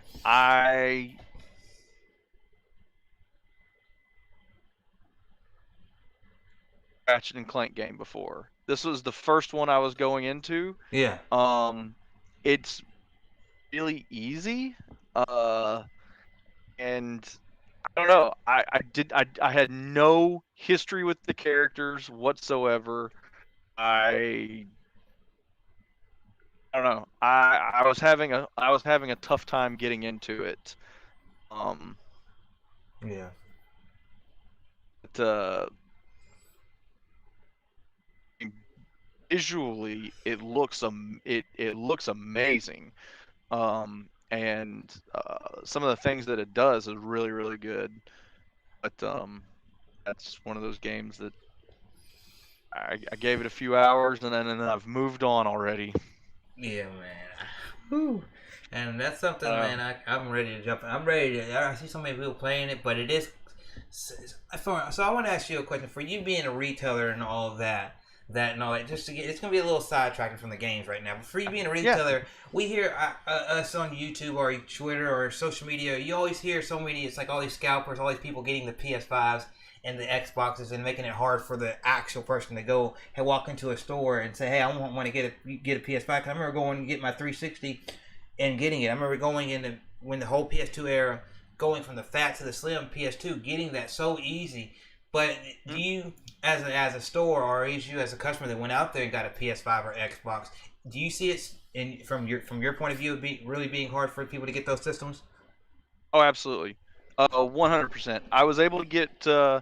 I was able to get one through my connections with just uh working for a distribution company. Yeah. Um, uh, I manage our relationship with Microsoft, but our company does have a relationship with Sony, and I was able to um, they were able to get me a console, but I have actively been trying to get more just because I've got employees that really want some, and would love to get one for family members or as well. So, and I can't get them. They it's a shame that they released in the year that we had this COVID issues. Yeah. Know if it would have changed anything, but COVID kind of gave everybody a reason to only shop online, and so or gave the Sony and Microsoft a reason to only release their consoles online and to not release them in the stores. Yeah. And yes, bots are buying up a lot of this stuff, and scalpers are taking advantage of it. Yeah, And cause it's I see, cause like I want to go buy one, and I've tried to earlier this year. This year, try to get a PS5, and I go and I see in stores they sell them for these prices, the retail price. But then you go online, and they're like, oh, tie in two controllers in a game, and they're selling, and you can't, and everywhere I look, it's like, oh, it's this bundle, and you're paying $600, $700, $800. I'm like, why am I paying that much over for whatever? I already got a whole library of PS4 games I can play on it that are getting graphically upgraded, and also I can go out and buy the new titles when I want to because the games are there. It's just the systems are hard to get. so the reason they do a lot of these bundling is because when it comes to margin or how much a Walmart or a Best Buy or a GameStop makes on the actual console. Let's take for instance the this PlayStation 5 right now that we're Mm-hmm. talking about. Yeah. It's a $500 console. Well, Best Buy and GameStop and Walmart are very likely paying $490 for that console. So they're making about $10 on that console. Maybe even less than that. They could be making $4 or $5 on a $500 console. Yeah. So it's really really bad margins when it comes to um, the actual consoles for retailers. So a lot of times they'll bundle in a controller and a headset where they're making even controllers and headsets, you're still not making great margins when it comes to retail. Okay. Um you but it's better than the console. So they're bundling all this stuff in with a console that frankly is gonna sell. You could bundle 30 socks with a PlayStation 5 and sell it for $800 online, you'll get it just because of how in demand the console is. Um, so you'll have retailers that do bundle in a controller and a couple of games and a headset or whatever, sell it for $800 so that they can make like $50 instead of five. Um, and just that's why you're seeing a lot of the bundles out there. Okay. It is not necessarily great for the consumer because, like you said, I don't want those games. I don't need those games. I've already got these other games, or I've already got a headset. I don't need another headset. Yeah. It's 100% so that the retailer is able to make a little bit of money off of it. Um, So are they doing this to make a little bit of money off of it because they're not having as much stock come in? Because back before the pandemic, you used to get like a lot of stock of product coming in, but now you have the chip shortage and all that, so they're having to sit there and bundle all that stuff in with the console to get some kind of profit out of it because they don't have that as much stock. they're doing it because um, before the pandemic, you had a lot of people never been able to make money off of the consoles. Like even before the pandemic with the PlayStation 4s and the Xbox Ones, you were still only making $4 or $5 a console. Oh. But the difference was Walmart, or you were walking into GameStop, or you were walking into Best Buy or whatever, and they were trying to get you to buy other things since you were walking into the store. Yeah. So that was their primary reason for I guess not bundling it while it was in the store or whatever, because they were hoping that you were going to spend money um, just coming in and shopping Yeah, around. yeah, because I've Um, noticed that, but that because I working at a grocery store and also working at other stores when I was younger, I've noticed that because the way they set certain things up, if people you don't realize the way they set certain things up is you're gonna go in there for the console or you're going in for the PC, but then you're gonna get it and you're gonna realize, oh, I need this, I need that, and it's not. And you realize that's not in that box right there, so you're gonna buy other stuff, and that's where they get the money from, you know. And that in Walmart, why they put I understand why they put the electronics in this all the way in the back. You're gonna have to walk by everything to get to it. since they're selling everything online now, you are seeing a lot of the bundles because again, if you go to Walmart and you buy just the console and nothing else, then um, which they still do that. I mean, you can still get just the console at Walmart, just the console at GameStop, but you are seeing a lot more bundling because it's just a way for the retailer to actually make a little bit more money on Okay. it. And they're not, and believe me, most of the time there are definitely scalpers out there. You're going to see the scalpers primarily are people that are on like Amazon or eBay or whatever that are just trying to knock the price way up. But a lot of these bundles, it's not that they're trying to um, scalp people with it. It's really just because, as a retailer, if I've got $490 tied up in this console, and it's gonna or $495 tied up into this console, Yeah. and I'm only gonna make $5 on it, well, really, I'm not even making that much because I got to pay for the electricity for the shop. I've got to pay for the employees to take it and price it and put it out on a shelf. Like so, it. I mean, once you start calculating all your overhead, like you're really not making that much money, or you're not making anything on these consoles. So the bundling isn't really for. It's not. It's not so much that they're trying to scalp people. They're just trying to make a profit, which I don't. I mean, it's hard to blame somebody. Obviously, they're not out trying to move PlayStation 5s for charity. Yeah. It's they're trying to make a little bit of money on it, but the the money is being made is from the manufacturer, and even then, from my understanding, the manufacturer for the most part loses money the first year or two, um, and then they don't start really making money on the consoles until later in the life of the console itself. So, so you're saying so what you're saying is it like so they're trying to get their self some money for what they for all the stuff they put into to getting the console and this, that's why it's bundled. And then also I'm learning now that you're saying that even these big corporations like Sony or Microsoft, they don't make a lot off the console until 2-3 years into its life cycle. Now they make their money off of the accessories and the games. Yeah. Even then, from my understanding, they don't make a whole lot off of the games.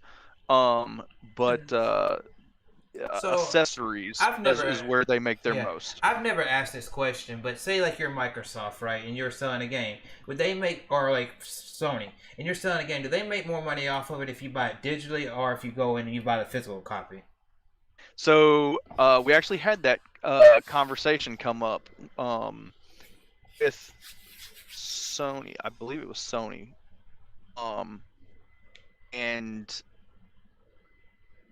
didn't make much sense to me, but supposedly they make more money off of a physical game than they do a digital. Again, doesn't make a whole lot of sense, but apparently it has something to do with um the I guess it just doesn't cost a whole lot for those discs to be made or whatever. I would think it would And it cost costs more. more. It costs more apparently for like the servers or whatever. Again, I don't understand it.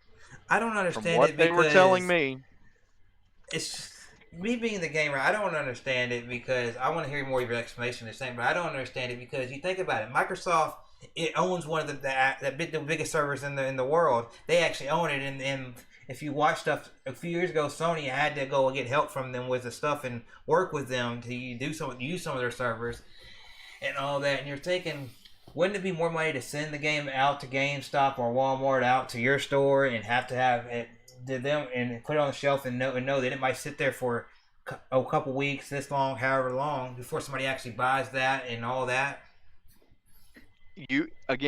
you would think that it makes more sense that the digital you are going to make more money on because um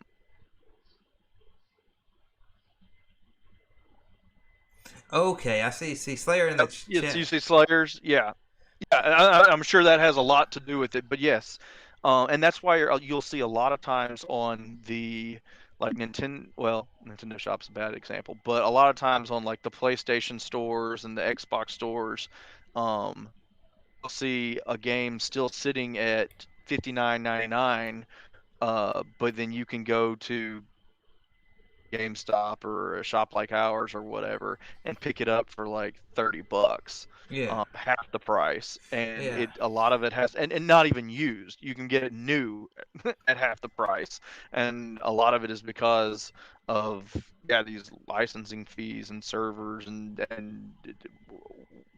So it's easier to apparent so but it's easier to mass print a bunch of discs that have say Halo 5 on it. Mass print 100,000 of these and then sit there and sell 100,000. Try to sit there and promote it online and sell 100 through the digital store.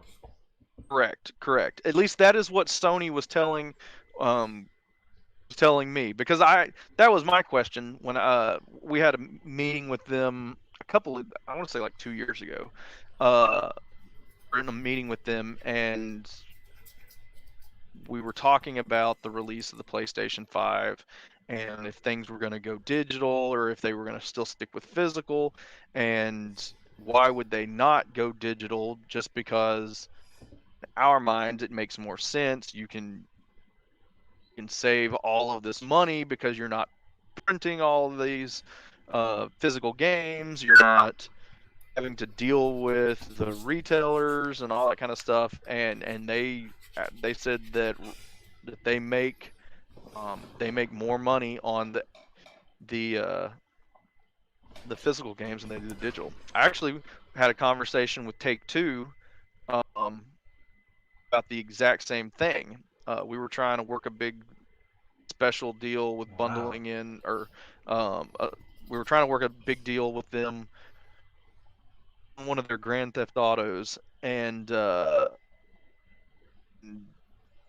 we're asking about getting digital codes or something like that, and they said that they could get us physical goods because it makes more sense financially for them to give us physical games than digital.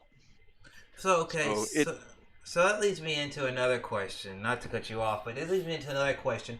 How do you feel about the conversation that everybody has? Probably people walk into your store and ask this question when they come buy a system at your store. More the modern ones, physical versus digital, because a lot of people say, well, digital is easier to get this and that because you can't always get the physical. But then you're telling me on the opposite side that the companies are would rather you buy physical, but then you see these companies release fully digital systems. So how do you feel about that? so I am always going to lean on the side of physical, because to me, if you've got I was looking around if I even had a game for example, but I don't. Uh, if physical game, even after when it still is going to have some value. Even an NBA, I don't know, 2K07 or whatever, some like super old sports title, Yeah. still has some value.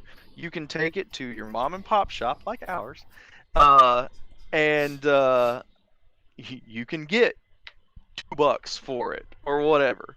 It still has some value. The brand new Halo Infinite, when it comes out, if you buy a physical, you play through it. When you're done, you could take it to us. You could take it to GameStop. You take it to Game Exchange, whatever, and you'll still be able to get half of your money back on it or whatever. Um, so you take that $60. So now you've invested, instead of $60 into that game, you've only got $40 invested into that game. So you that game still has some physical value. If you download something, once you're done downloading it, like, you can't, it has no more value to anybody else on the planet. If you try to sell your system with the games on it, you're going to wind up having to also pass along of your user information and all that stuff, and nobody wants to do that or is going to do that. So if you try to turn your systems into, or trade it in, Yeah, or cause sell your system, then you're going to, basically, your system's going to be wiped clean, and uh, that game has no value to anyone in the world except for you, if you um, buy something so only what you're digitally. saying is basically like at your shop, y'all probably get system and y'all probably wiped them clean and all that, right? Yeah, so you're saying you get that in. So somebody who says, "Well, I want to do this," and it has all these games on it. Have you ever had anybody ever come in there and try to do that? Absolutely. Oh, I can't tell you how many times we'll be like, "Hey, I've got this Xbox One, and it's got 30 games on it." We're like, "Well, are they all digital, or do you actually have the physical games?" "Oh, they're all digital. There's 30 games on it." Oh, that Yeah, to means get. anything to us, because we're going to go in and we're going to wipe it clean, because when we sell it to somebody else, we can't have somebody else's information on it. Yeah, It's cause going to you. be Yeah, cause you wouldn't want somebody else's information because it's tied to your email, your card, your all this Yep, stuff that makes it work, and it's like you want somebody to play this GTA game, but yet it's digital, and you're gonna sit there and sell it to somebody else, and it's be like, how am I gonna be able to play it? How am I gonna put my name? I don't want to be called Chrislevi13. I want to be called say in the exactly. chat. I want to be called Slayer on my Xbox, and I would have to go in and change the name, but then I have to pay money to get this and this. And the first time you do it, you have to actually the most systems let you do it for free. So it's like, why do I have to go and all that extra stuff to just play that game whenever I could just get a new system clean, buy the game one time, and all that extra pain is behind me. I don't have to worry about it. So yeah, I always recommend the physical games, and that's why I'm our store does not carry the Series S, or the not the Series, yeah, the Series S, and we also do not carry the PlayStation 5 all digital. Huh. Um, if someone were to come and trade us in one, we would take it, but it doesn't really do us a whole lot of good, because once we sell that one thing, not So we basically lost a customer, because they're not going to come back to us. yeah, There's no reason because to. you'd want the customer to come in there and say, well, hey, I'm looking for an Xbox Series X. Okay, well, cool. Well, hey, this game, hey, Halo. Say it's like January next year. Well, last month Exactly. they had Forza release and this release. I can get you a copy of the game right there, fresh copy, never been used, and you can bundle that in and sell that and get additional. Now, all that being said, I still subscribe to Game Pass because I think it's a good deal. Yes. You get basically 200 games for $15 a month. That's like Netflix. Yeah. Like, I mean, I still own some Blu-rays. I still subscribe to Netflix.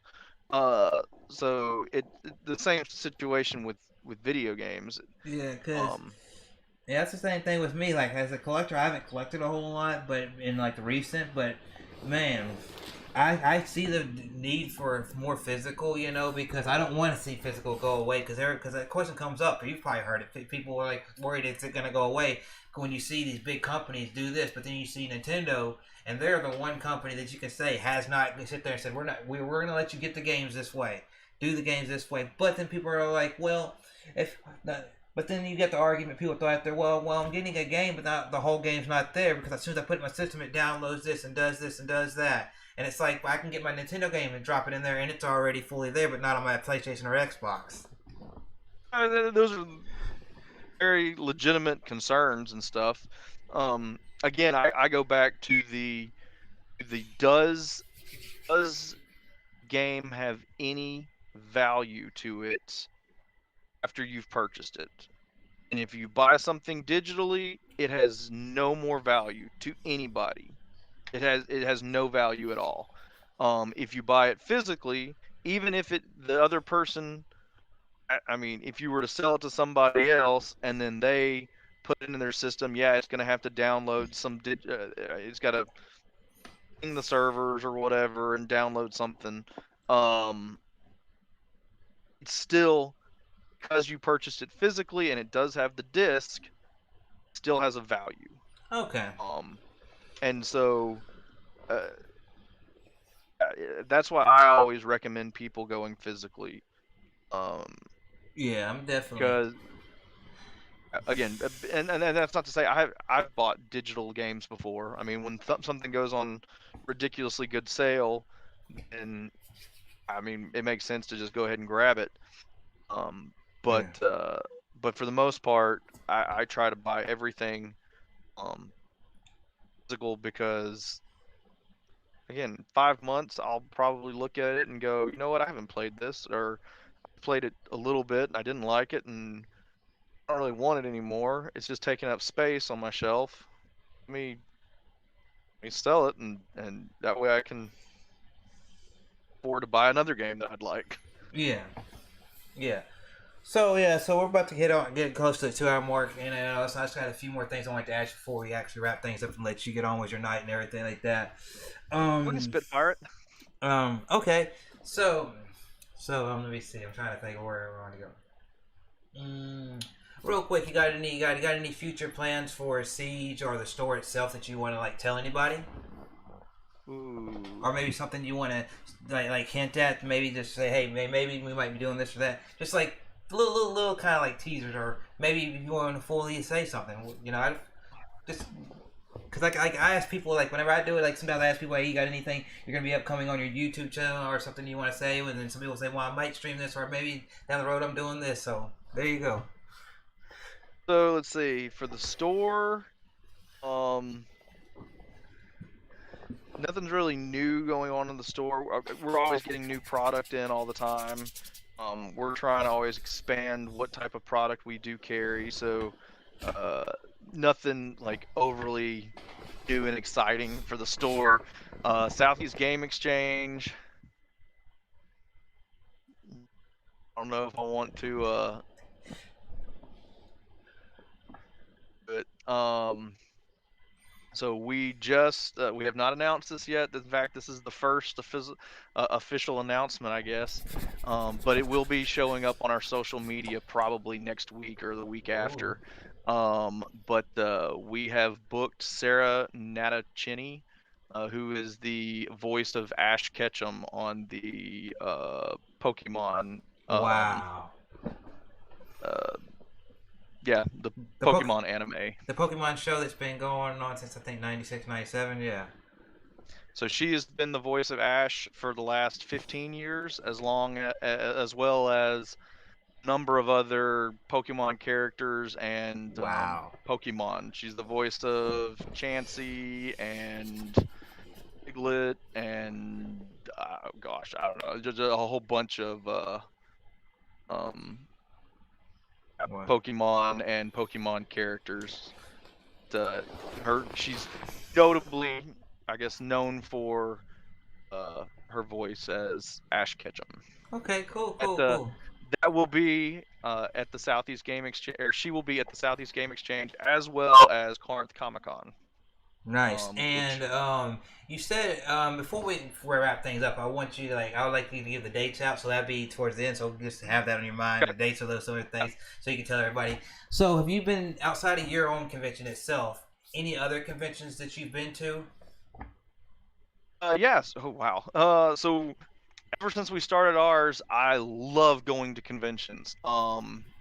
I I try to go to as many of them as possible. Uh, there is one that takes place in North Alabama. It's called Game Jam South. They had their first convention this past year. They're actually some friends of ours that run it, Nice. and they've been vendors of the Southeast Game Exchange for the last 3-4 years, something like that, for quite a while. And and yeah, so they decided to start one North Alabama. Cool. It's a small show, but it was really fun. It reminded me of the early years of Southeast Game Exchange, and Nice. I sometimes miss the like small, again, intimate Yeah. kind of fun. And again, it's easy. It almost seems like it's easier to make friends when it's like a small group like that. Yeah. But they've already announced their second that they're going to do a second show next year. So we're excited to go to that. Um, I have been to Retropalooza Houston. I went 3-4 years ago to Retropalooza Houston. We are going to be going to Retropalooza Arlington this year in October. Nice. We're going to be setting up the store, and we're going to be vending at that. Um, we possibly are going to be going to Mo GameCon. Not sure. There's another dates of Mo GameCon are the same dates as our local fair. I'm not sure if we're going to have our store set up at our local fair, or if we're going to make the trip up to Mo GameCon. Okay. That is potentially going to be the case. We're going to be at Memphis Fantasy and Comic and Fantasy Expo or something. Yeah, I knew it was something like Appar- it's something. yeah, it's something weird like that. Apparently, I think that's in November. We're going to be at that one, set up as a vendor, just promoting our store. Um, Definitely, my brother lives in Memphis. I'm definitely, if I can know the dates or we talk about it, I might have to sit there and take a day and come on and say hi. yeah, absolutely. Cause my, I would, but yeah, cause my brother, have you ever heard of the board game that they got little figures you paint and all that called Warhammer?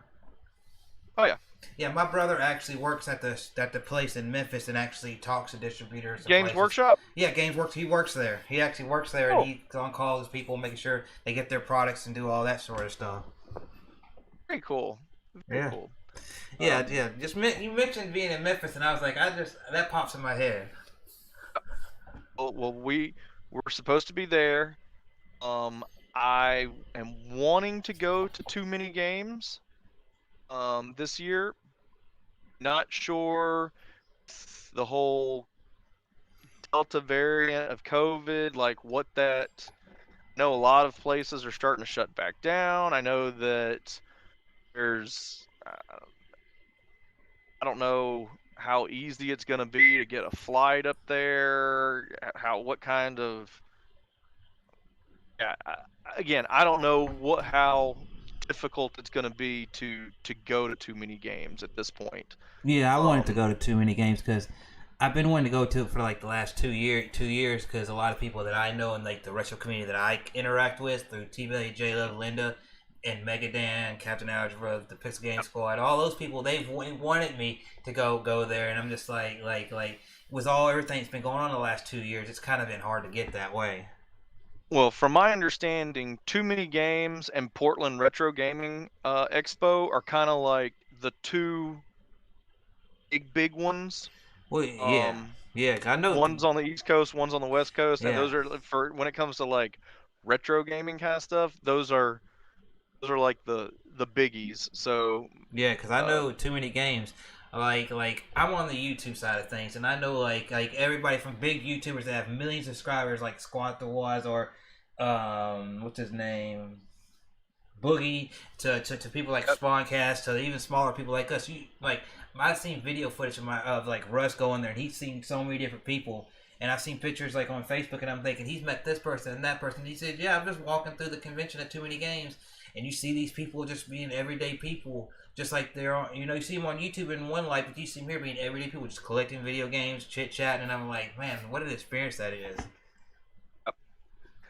Slayer Yeah. asking a basically the same a similar question about I enjoy going to them because there's less work and stress. So I've only been to gaming convention, which was Retropalooza Houston, where I was not set up as a vendor or buying it. Uh, Loved it. Had a fantastic time. If I go, if I go to too many games, it will be purely as an attendee and for fun. Um, but again, Retropalooza this year and possibly Mo Game Con, we would be going and setting up as vendors, as Nice. well as the Game Jam South will be going as vendors. As far as liking one over the other, uh, it's definitely more relaxing and as far as fun, uh, I you're not having to run it. But also the Southeast Game Exchange is kind of like my baby. So I Yeah. uh I love everything about the weekend that we have um there as well. So Yeah. So we'll say 2019 we did not 2019 we moved locations and basically went from a 15,000 square foot facility to a 50,000 square foot facility wow. and did not I did not have things prepared the way I would like to, and 2019 I did not enjoy running the con like other years. Did you enjoy it this Because year? I had a fantastic time. Thankfully we had that extra year to kind of plan, Yeah. and so and even then we still had hiccups and fires that had to be taken care of, and that part of that's just going to happen every single year. The goal is to minimize how many you have to deal with. uh but yeah, this past year I felt like things ran a lot smoother. um 2019 we had a lot of issues that came up. A lot of it were I mean unknown, unforeseen. We couldn't have known about them. um but this year it was a lot of fun. This past year I had a lot of fun. Cool, cool, cool. So outside of just like the retro style game conventions and all of that, have you ever yourself been to something like I know they didn't have it this year, and they might come back to it because I know the Video Game Awards gonna be the first big one that's outside of like game conventions to have like fans back at it. But E3, have you been ever been to anything like that? I've been to E3 twice, 3 times, twice, Okay. 2 or 3 times. I don't remember exactly. Um, the last time I went, your player too was there, Yeah, and that's a good friend of mine. I got to hang out with Josh a lot that week, and that made it a lot more fun. Um, because of my time job, we're up there for work, and so Yeah. we're in meetings most of the day.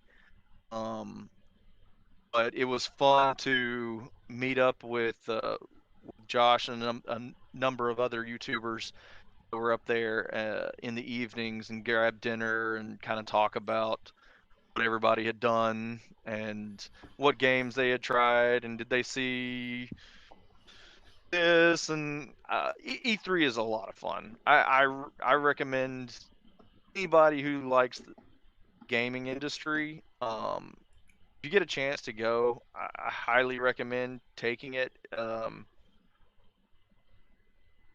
First year I went to E3 was the first time I met Aaron or Riff from Pixel Game Squad. Of course, Yeah, back then I don't think he was Pixel Game Squad. he was. Well, he might have I think he just started Pixel Game Squad back up. Was it back then before they went to Pixel Game Squad because they're doing mostly retro, but they were Superhero Game Squad at the time. Was that where they were still doing that? They were Superhero Game Squad at the time. Yep. And they had just come back because before that they were Retro Liberty back Retro forever Liberty, ago. yeah, and they did the Yep. NES, and they wanted to do the NES Pursuit again. That's why they made everything. Yep. But yeah, he was Superhero Game Squad. And I think that's the first time I actually met him, and let's see, met Metal Jesus and Wow. John Riggs, and then because of that was able to get um, John out to Southeast Game Exchange this past year. Yeah, it seems like from what John Riggs seen from his YouTube videos and his post on social media, he had a blast at your convention. He dressed up as the guy for Eggman and all that for everybody, and had Dr. Eggman. Yeah, the people were just saying, man, he looks so good and all this, and all the people were just like, man, to see him out there, and he was just like, he just really praised your convention from what I've seen and all that. He's a good dude. I really like John. And John ever since me and him became friends on Facebook or whatever, I've pinged him about, because he goes to a ton of conventions, and he's up there and Portland Retro Gaming Expo is kind of one of his that he goes to every year. And so I've pinged him many times, asking him questions about and getting his advice on different things. And so it was cool to finally be able to get him out and do our show. And Yes, yeah, it's nice. He's a good dude. I like John. Cool. So yeah, we got that. I mean, I'm just checking everything. See, I've seen a lot of C's. Yes. Yeah, see, out of all the conventions, people I watch, most of them, they go to like the Retropaloozas, like the Game Chasers, where they go there. They want stuff in Texas and stuff like Too Many Games, Long Island, stuff like that. That's the ones I know a lot of people do. Now, when I do watch the Metal Jesus people, because they are based in the Northwest, the Seattle area up there, I do see them go a lot to the Portland stuff and everything like that. And everything, which would be cool to go to one day. But my goal, as everybody knows, I've been saying it, my goal for conventions is I want to go to Too Many Games. I want to go to see Siege, and Siege is probably my most one that I want to go to, just because I met you and I've been one of the people that actually go to your video game store, and I want to make the honor of actually going to your convention and being able to make it out there next year. Well, we would love to have you. Yeah, it's a lot of fun. I love it, and it's fun getting things ready for it, and hopefully we're already starting to hear from some YouTubers that we're going to have next year as well. Yeah. So outside of our I guess our celebrity guest. Yeah. I know me. I would love to sit there and say right now I can go, but with the kind of job that I gotta wait till January and then get my vacation stuff and be like, hey, I want to take this. Okay, it's this date. Well, I need a schedule around this, But that's just. But next year, if I got to, I'm gonna make it. I'm trying to make it out there because I got family lives in North Carolina, and then also it's in South Carolina. I've been to South Carolina, and all that. It's just I've never been to the convention, but this time being that I'm actually part of the community now, and people want to meet me and all this. It's like I want to go out there and be able to meet people because it's awesome to have conversations like this. But everybody tells me it's a different connection you get with somebody, and you could probably say it whenever you physically, hey, that person I saw in the video, I'm actually getting to shake their hand, give them a hug, talk to them. Hey, we get to go around to these booths and we get to talk about, hey, there's that Mario game. Hey, I remember when I was little, eating my bowl of cereal and playing the game, or doing this and playing the game with my brother and sister, and all that different stuff. 100%. Cool. So once E3 leaves LA, I'll be down. Okay. But so E3 to leave LA. Yeah, I hate going to LA. yeah. I mean, E3, I like it, but yeah, I mean, there's other cities they can try out. You know, I think a perfect city for it to be because of all the gaming stuff that they do would be go to Seattle, have something up in there because all that stuff in you know. Honestly, I think the best city for them to take it to would be Nashville because they're okay. So E3 it was primarily like an industry.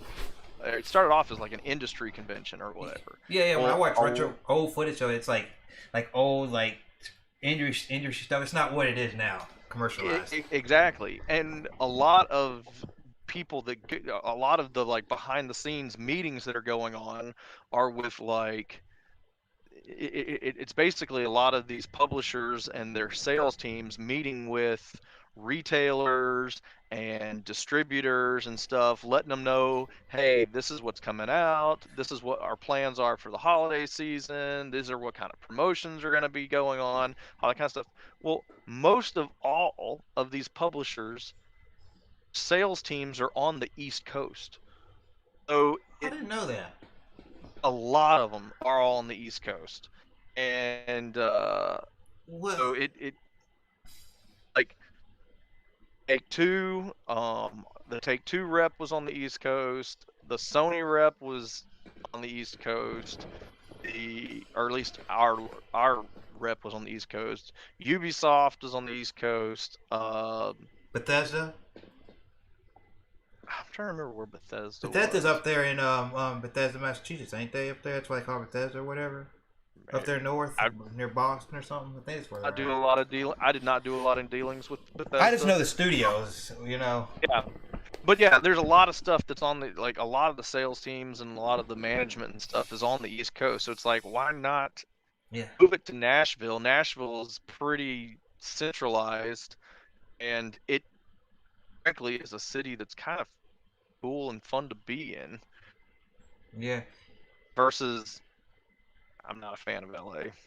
yeah. So, yeah. Another thing about E3, do you like going around there? Not just people you met, but going and seeing your experience. Did you like when you walked in there, and you get to go around and you see all like you see probably thousands and thousands of people because they come to there, and there's some people that I've seen they don't even go inside the convention. They're just there to meet the people, and Yeah. they're outside of the place. But you going in there and seeing over the last couple of years, Microsoft actually saying, "Hey, we're not going to be in the main floor of E3. We have our own building down here," and they do all this. Is it fun Yeah. for you as somebody that does your shop and does your seeds, but also as a gamer, go in there and see all the different things that these companies are doing game wise and even some hardware wise? So for me, yes, because I'm a gaming geek or nerd or whatever, so I love all of it. And it's funny on like the sales and distribution side, and even the sales side of a lot of these publishers, and even with Microsoft and Sony and Nintendo, most of these sales teams, like they might have demoed some of this stuff, but they don't care. They don't care about the games that much. They don't care about the product. They could be Oh, selling pencil sharpeners, really. ah, Um, they're in the business of sales and moving units, and are not as big of like actual, not really gamers. ah. Um, and so for me, I'm geeking out about like all of it. Um, Taking pictures of every display and booth, and I love going because I think it's all kind of cool and exciting, and everything there is always just like just huge. It's just blown way out of proportion, kind of big. Nice, nice, nice. Well, it's cool that we got to chit chat about your Siege, your video game store, your Comic Con, and all of that. And we also even got to go into like E3 and all the different things. Before we get out of here, and I let you do your last few words and kind of like tell everybody a little bit more about you. Is there anything last that you want to ask me, or anything you that off the top of your head that you like would like to throw my way? I guess it would be as a YouTuber, as someone that is is actively trying to grow their channel and I guess make it in this YouTube space, where do you want to see, like, where do you see your channel going over this next year? Like, do you My have any major projects that you're wanting to start up and focus well, on? And Well, if I talk about my channel as a whole over the next year, there's like a lot of things that like I can sit there and say, well, I want to do a lot of things, but then when it comes down to it, we have like us as gamers or us as creative individuals, like you as all the things, you have all these big ideas, but then when you kind of go to people and talk about it and spitball, you kind of get the idea kind of like more, I guess, pulled down, more centralized, and you're like, okay, now this actually works in that big idea. Because I have like ideas like I want to do this game or that game, or I want to get this person on the channel or that, or collaborate. And I could say a bunch of different people, but then it doesn't always work out. But as far as my channel goes over the next year, I would definitely, honestly, the easiest thing to say would be hit 1K and get all that stuff that you get after on YouTube as a gaming channel after 1K with all the different features that they've recently been adding to gaming side channels with clips and all that, kind of like what you can do on Twitch and all that. But just continue growing my community, because I want to be somebody that's not just known as a YouTuber. I want to know somebody that if you want to go on Discord, you want to go play with me on PlayStation, Xbox, or Switch, you can get to know me, and I want to be able to sustain myself, not personally and professionally, to where I can actually go out to these conventions and meet these people, because you only live one life, and I want to be somebody that actually goes out and meet these people, because I know a lot of people that I went to high school with, and I see them in the community. But it's like these people on YouTube, they're the ones hitting me up. Sometimes not even about gaming or about YouTube. They're asking me how's my mom, how's my dad, how's work, and I'm like, man, people that I went to school with for 5, 6, even some of them maybe 10 years, they don't ask that question to me, and I see them weekly. But that these people do, and I want to continue growing those kind of friendships and all that, those lifelong friendships, and just continue streaming. And really, as far as things that go, I do occasional videos and all that. But when I started getting on podcasts with friends about 2, 3 years ago, everybody told me they liked the way that I talk on podcasts, and I never thought I talked good enough. I never felt confident. But then they said, "Well, folk, it took me 6 months to do this podcast right here before I ever did the first episode." Because I saw 3 other channels doing podcasts, and I was always in their chats, and I was like, I'm not gonna do that. I'm not gonna sit there and copy them. But then their podcast went away, and they all came to me and said, "Why don't you do your own thing? Why don't you do your own thing? We would like to hear you talk more. While it's solo episodes and you're talking about topics, you're communicating with the community. You don't have to focus on the game. You can talk about games, music, wrestling, but you can talk to the community." And I would like to see the podcast continue to grow and maybe get more people on there. Maybe if somebody ever wants to say, "Hey, I want to be a co-host," maybe have somebody to bounce ideas and stuff off with and have that kind of thing. And just continue having fun with what I do, and growing it just little by little. Because anything, I feel like after 1,000, anything to me, if I get monetized or any of that's a bonus. that's exciting. Sounds fun. Yeah, yeah. So as far as you over the next year to kind of wrap things up, can you tell people like once again the dates for the Comic Con and also Siege, and some things about you to kind of leave them on a few last words so they know who you are if they want to check you out around social media or anywhere. Yeah. So our next big thing that we've got coming up is Corinth Comic Con. It is a 1-day show, January 29th, 2022. So it's coming up in about, I guess, 5 months. Um, and Sarah Natachini is also going to be at that, the voice of Ash Ketchum. So she'll be there. We've got it's a fun show. It's still small. Last time we had about 1,300 attendees, but we have a really big space. So we were able to have, I mean, we do the cosplay contest and we have vendors, but we were able to have live or not. We had live wrestling. Ooh. Um, yep. We had live wrestling from a wrestling group, EPW. I don't remember what it stands for, but apparently it's one of Mississippi's longest wrestling shows, longest running wrestling shows. So we had them out to do live wrestling that evening. We had indoor laser tag, which and that was free with entry, and that stayed busy the entire time. And I don't know, it's just it is it's a lot of fun. We have cosplay contests. We have our big Smash Brothers tournament where we have like 50, 60 players. Um, and we've got gaming free play consoles set up and stuff like that. So it's a lot of fun. It's again a smaller show. After that, we've got the Southeast Game Exchange, which is in Greenville, South Carolina. It's going to be July 9th and 10th. A 2-day show. Same place that it's been the last 3 years or last 2 years. Greenville Convention Center. It's about a 50,000 square foot facility. Then we've got panel rooms on top of that. So winds up, I don't remember exactly what the full square footage is, but over 100 vendors and everything from retro gaming to new stuff. Lots of Etsy shops that will bring anything from Pokemon Ball bath bombs to crocheted Yoshi dolls and handmade clocks and 3D printed And paintings and all that. figurines and paintings and uh, all kinds of just gaming stuff, as well as lots and lots of um, retro gaming shops and collectors that are there selling and then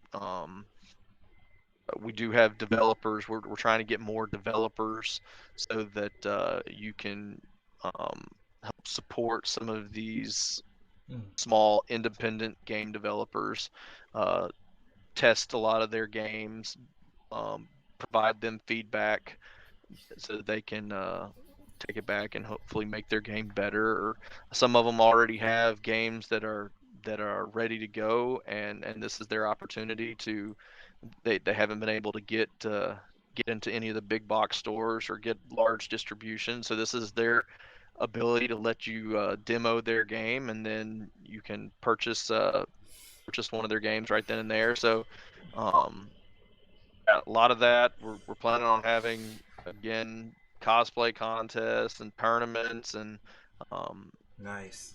and there's obviously since that just ended last month, we're still in the planning phases, but we'll still have uh, a lot of YouTubers will come out. We've already been talking with a number of them, and that's that's that.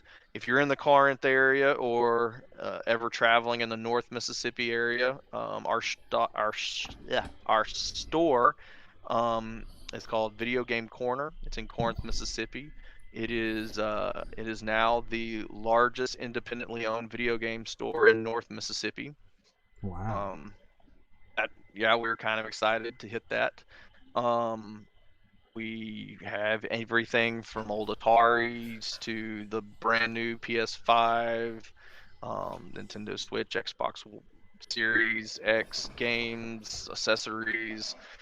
We have plushies, and we carry a lot of the limited run type companies, including limited run, but also strictly limited and a number of others, super rare games and stuff like that. But definitely come check us out. Um, Other than that, I, that's keeping me pretty busy. I've got a 2-year-old that is a ton of fun. I've gotten to the point where my personal gaming and collecting is now revolved around what do I when it comes to collecting, it's more of what do I want to have so that I can play with him one day Yeah. when he gets older. And so that's become a lot of fun. He's starting to talk at this age, and he can recognize Mario and Pikachu, and he'll call them out and point at them, and he's got a Squirtle stuffed animal or plushie in his room, and he can recognize that one. So I don't know. It's a fun a fun time to be bringing up a little boy into gaming. So it's, it's keeping us busy Yeah. and yeah. Outside of gaming, I help run our local soccer league, and and soccer season is starting up this week, so or next week. So Man, so you know how to keep so yourself busy. You know, you got your hands, you got one hand over here in all this gaming stuff, conventions, running the store, and then you got your other hand over here. It's like, okay, soccer and family and the kid growing up. It's like you got your hands cool, you know, you got your hands full. yep. But hey, man, it's been a pleasure, I, chatting with you, man. Been a pleasure, man. It's been a really pleasure and an honor to chat with you, get you on here, you know, and everything like that. I'll be honest with everybody. I was nervous reaching out, doing this thing, but hey, he came on here, did this. It's awesome. Definitely, if you want to, go check out his convention next year in Greenville, South Carolina. Go check it out. It's an awesome convention. A lot of people that you know come by my channel and all that and watch my content. They'll be there mostly, you know, depending on if everything goes working. Hopefully next year, that's when I'm gonna plan to try to go there. And definitely, I'm gonna make sure to get back down to your store. And definitely, if I can talk my brother into it, definitely come out down there for that Comic Con. well, yeah, definite. Because that would That'd be be a lot of fun. Yeah, and yeah. that's not super far, and it'll be a lot of fun. And I know that the this tonight was more of just kind of an overall, I guess, conversation. Um, but feel free to reach out anytime if a big topic comes up in gaming news and you want somebody to talk about it with. I have always super opinionated, and I try to keep up with all of the latest news. Well, Um, definitely, I'll so have just let me know. definitely. Based on tonight and how everybody was interacting in the chat and all that, definitely I would love to have you back on. And definitely, if there's a big topic or something like that, or something you want to come on and let's say, hey, can I come on and we talk about something together? You can throw an idea my way, you know. Say, hey, and we'll just sit here and talk about it, you know. But yeah, it's really fun. Thank you, man. And thanks to everybody in the chat. Really appreciate it. Yeah. So everybody in the chat. Yeah, remember Austin. He does Siege, Southeast Game Exchange. You can kind of see the little logo right there behind him, 2019, right there. It's Oh yeah. second inspired right there. Yep. We try to every. I know you're trying to wrap this up. Sorry. It's all right. We try to every year have a theme. Obviously, with our celebrity guest being Pokemon. Our theme for 2022 is Pokemon. A lot of people probably saw that on Facebook already and Instagram. We dropped the logos, which was like a Pokeball with our Siege 2022 on top of it. So Definitely. if anybody wants to check us out on Instagram, on Instagram Video Game Corner and Southeast Game Exchange, uh, on Facebook at Video Game Corner, Southeast Game Exchange, Corinth Gaming and Event Center, and Corinth Comic Con. You can check us out on TikTok. That is interesting. I haven't. That's the first time hearing that. Yeah, well, we haven't really done a whole lot of promoting. We've made a couple of really goofy videos on it. But TikTok, one that claim kind of went viral. We had like 30,000 views on it, and Wow. like on like 2 days or a day and a half, something like that, and we were all squealing with excitement. But yeah, TikTok at Video Game Corner, and then obviously you can check out our website southeastgameexchange.com or corinthcomiccon.com. Cool. That's those and if you reach out, send messages to any of those, there's most likely I will be the one that answers them. Cool. Definitely. Thank you for the conversation. Definitely. He will be back on the channel as to when We don't know because the world's crazy. You never know what news is coming out, what we're gonna be doing this week or the way. But definitely, I'll make sure to get them back on the channel. And definitely next year, if I'm able, just let y'all know, if I'm able, schedule wise, if I'm able to make it to over there, definitely, I'm gonna be like all them other YouTubers going out there having fun and really enjoying the experience because.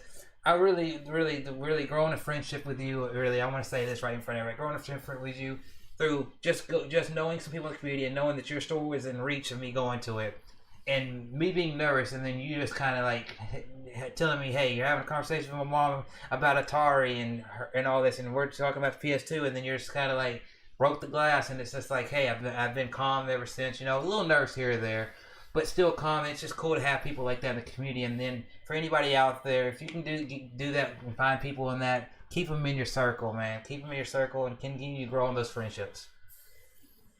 Oh. Yep. So anyway, everybody, this podcast, as y'all know, is at least twice a month on Thursday nights. You know, I may have some additional stuff around the podcast coming to the channel, some bonus episodes. Some pre-recorded stuff, but mostly the live episodes are on Thursday nights around between 7 and 9 p.m. when they start, and then they go on for about an hour, 2 hours, however long the conversation may go. But if I do solo episodes, just letting everybody know, it's pretty much me chit-chatting with a couple gaming talks and then maybe some wrestling towards the end. Or maybe it's just like I did last week or the week before, where I just chit-chatted with the community and we watched some YouTube videos. And it's just a different thing. And when I get people on here that guess, it's either we talk about, hey, let's throw a question out there that's kind of let everybody know who this person is, and then see where the conversation goes. It's never going to be like strictly like other things. Hey, what do you do with this? What do you do with this? It's just because I don't like that format, you know, where you just it's so like blah because they just oh they're going to get 3 people on there in the next 3 weeks. They're all going to ask them the same question. It gets boring to me, so I just like going and asking general questions and just seeing where the conversation goes. And everything like that. But anyway, I'm going to get all that in and get out of here, everybody. Y'all have a good night. Have a good rest of your week. And you all stay awesome.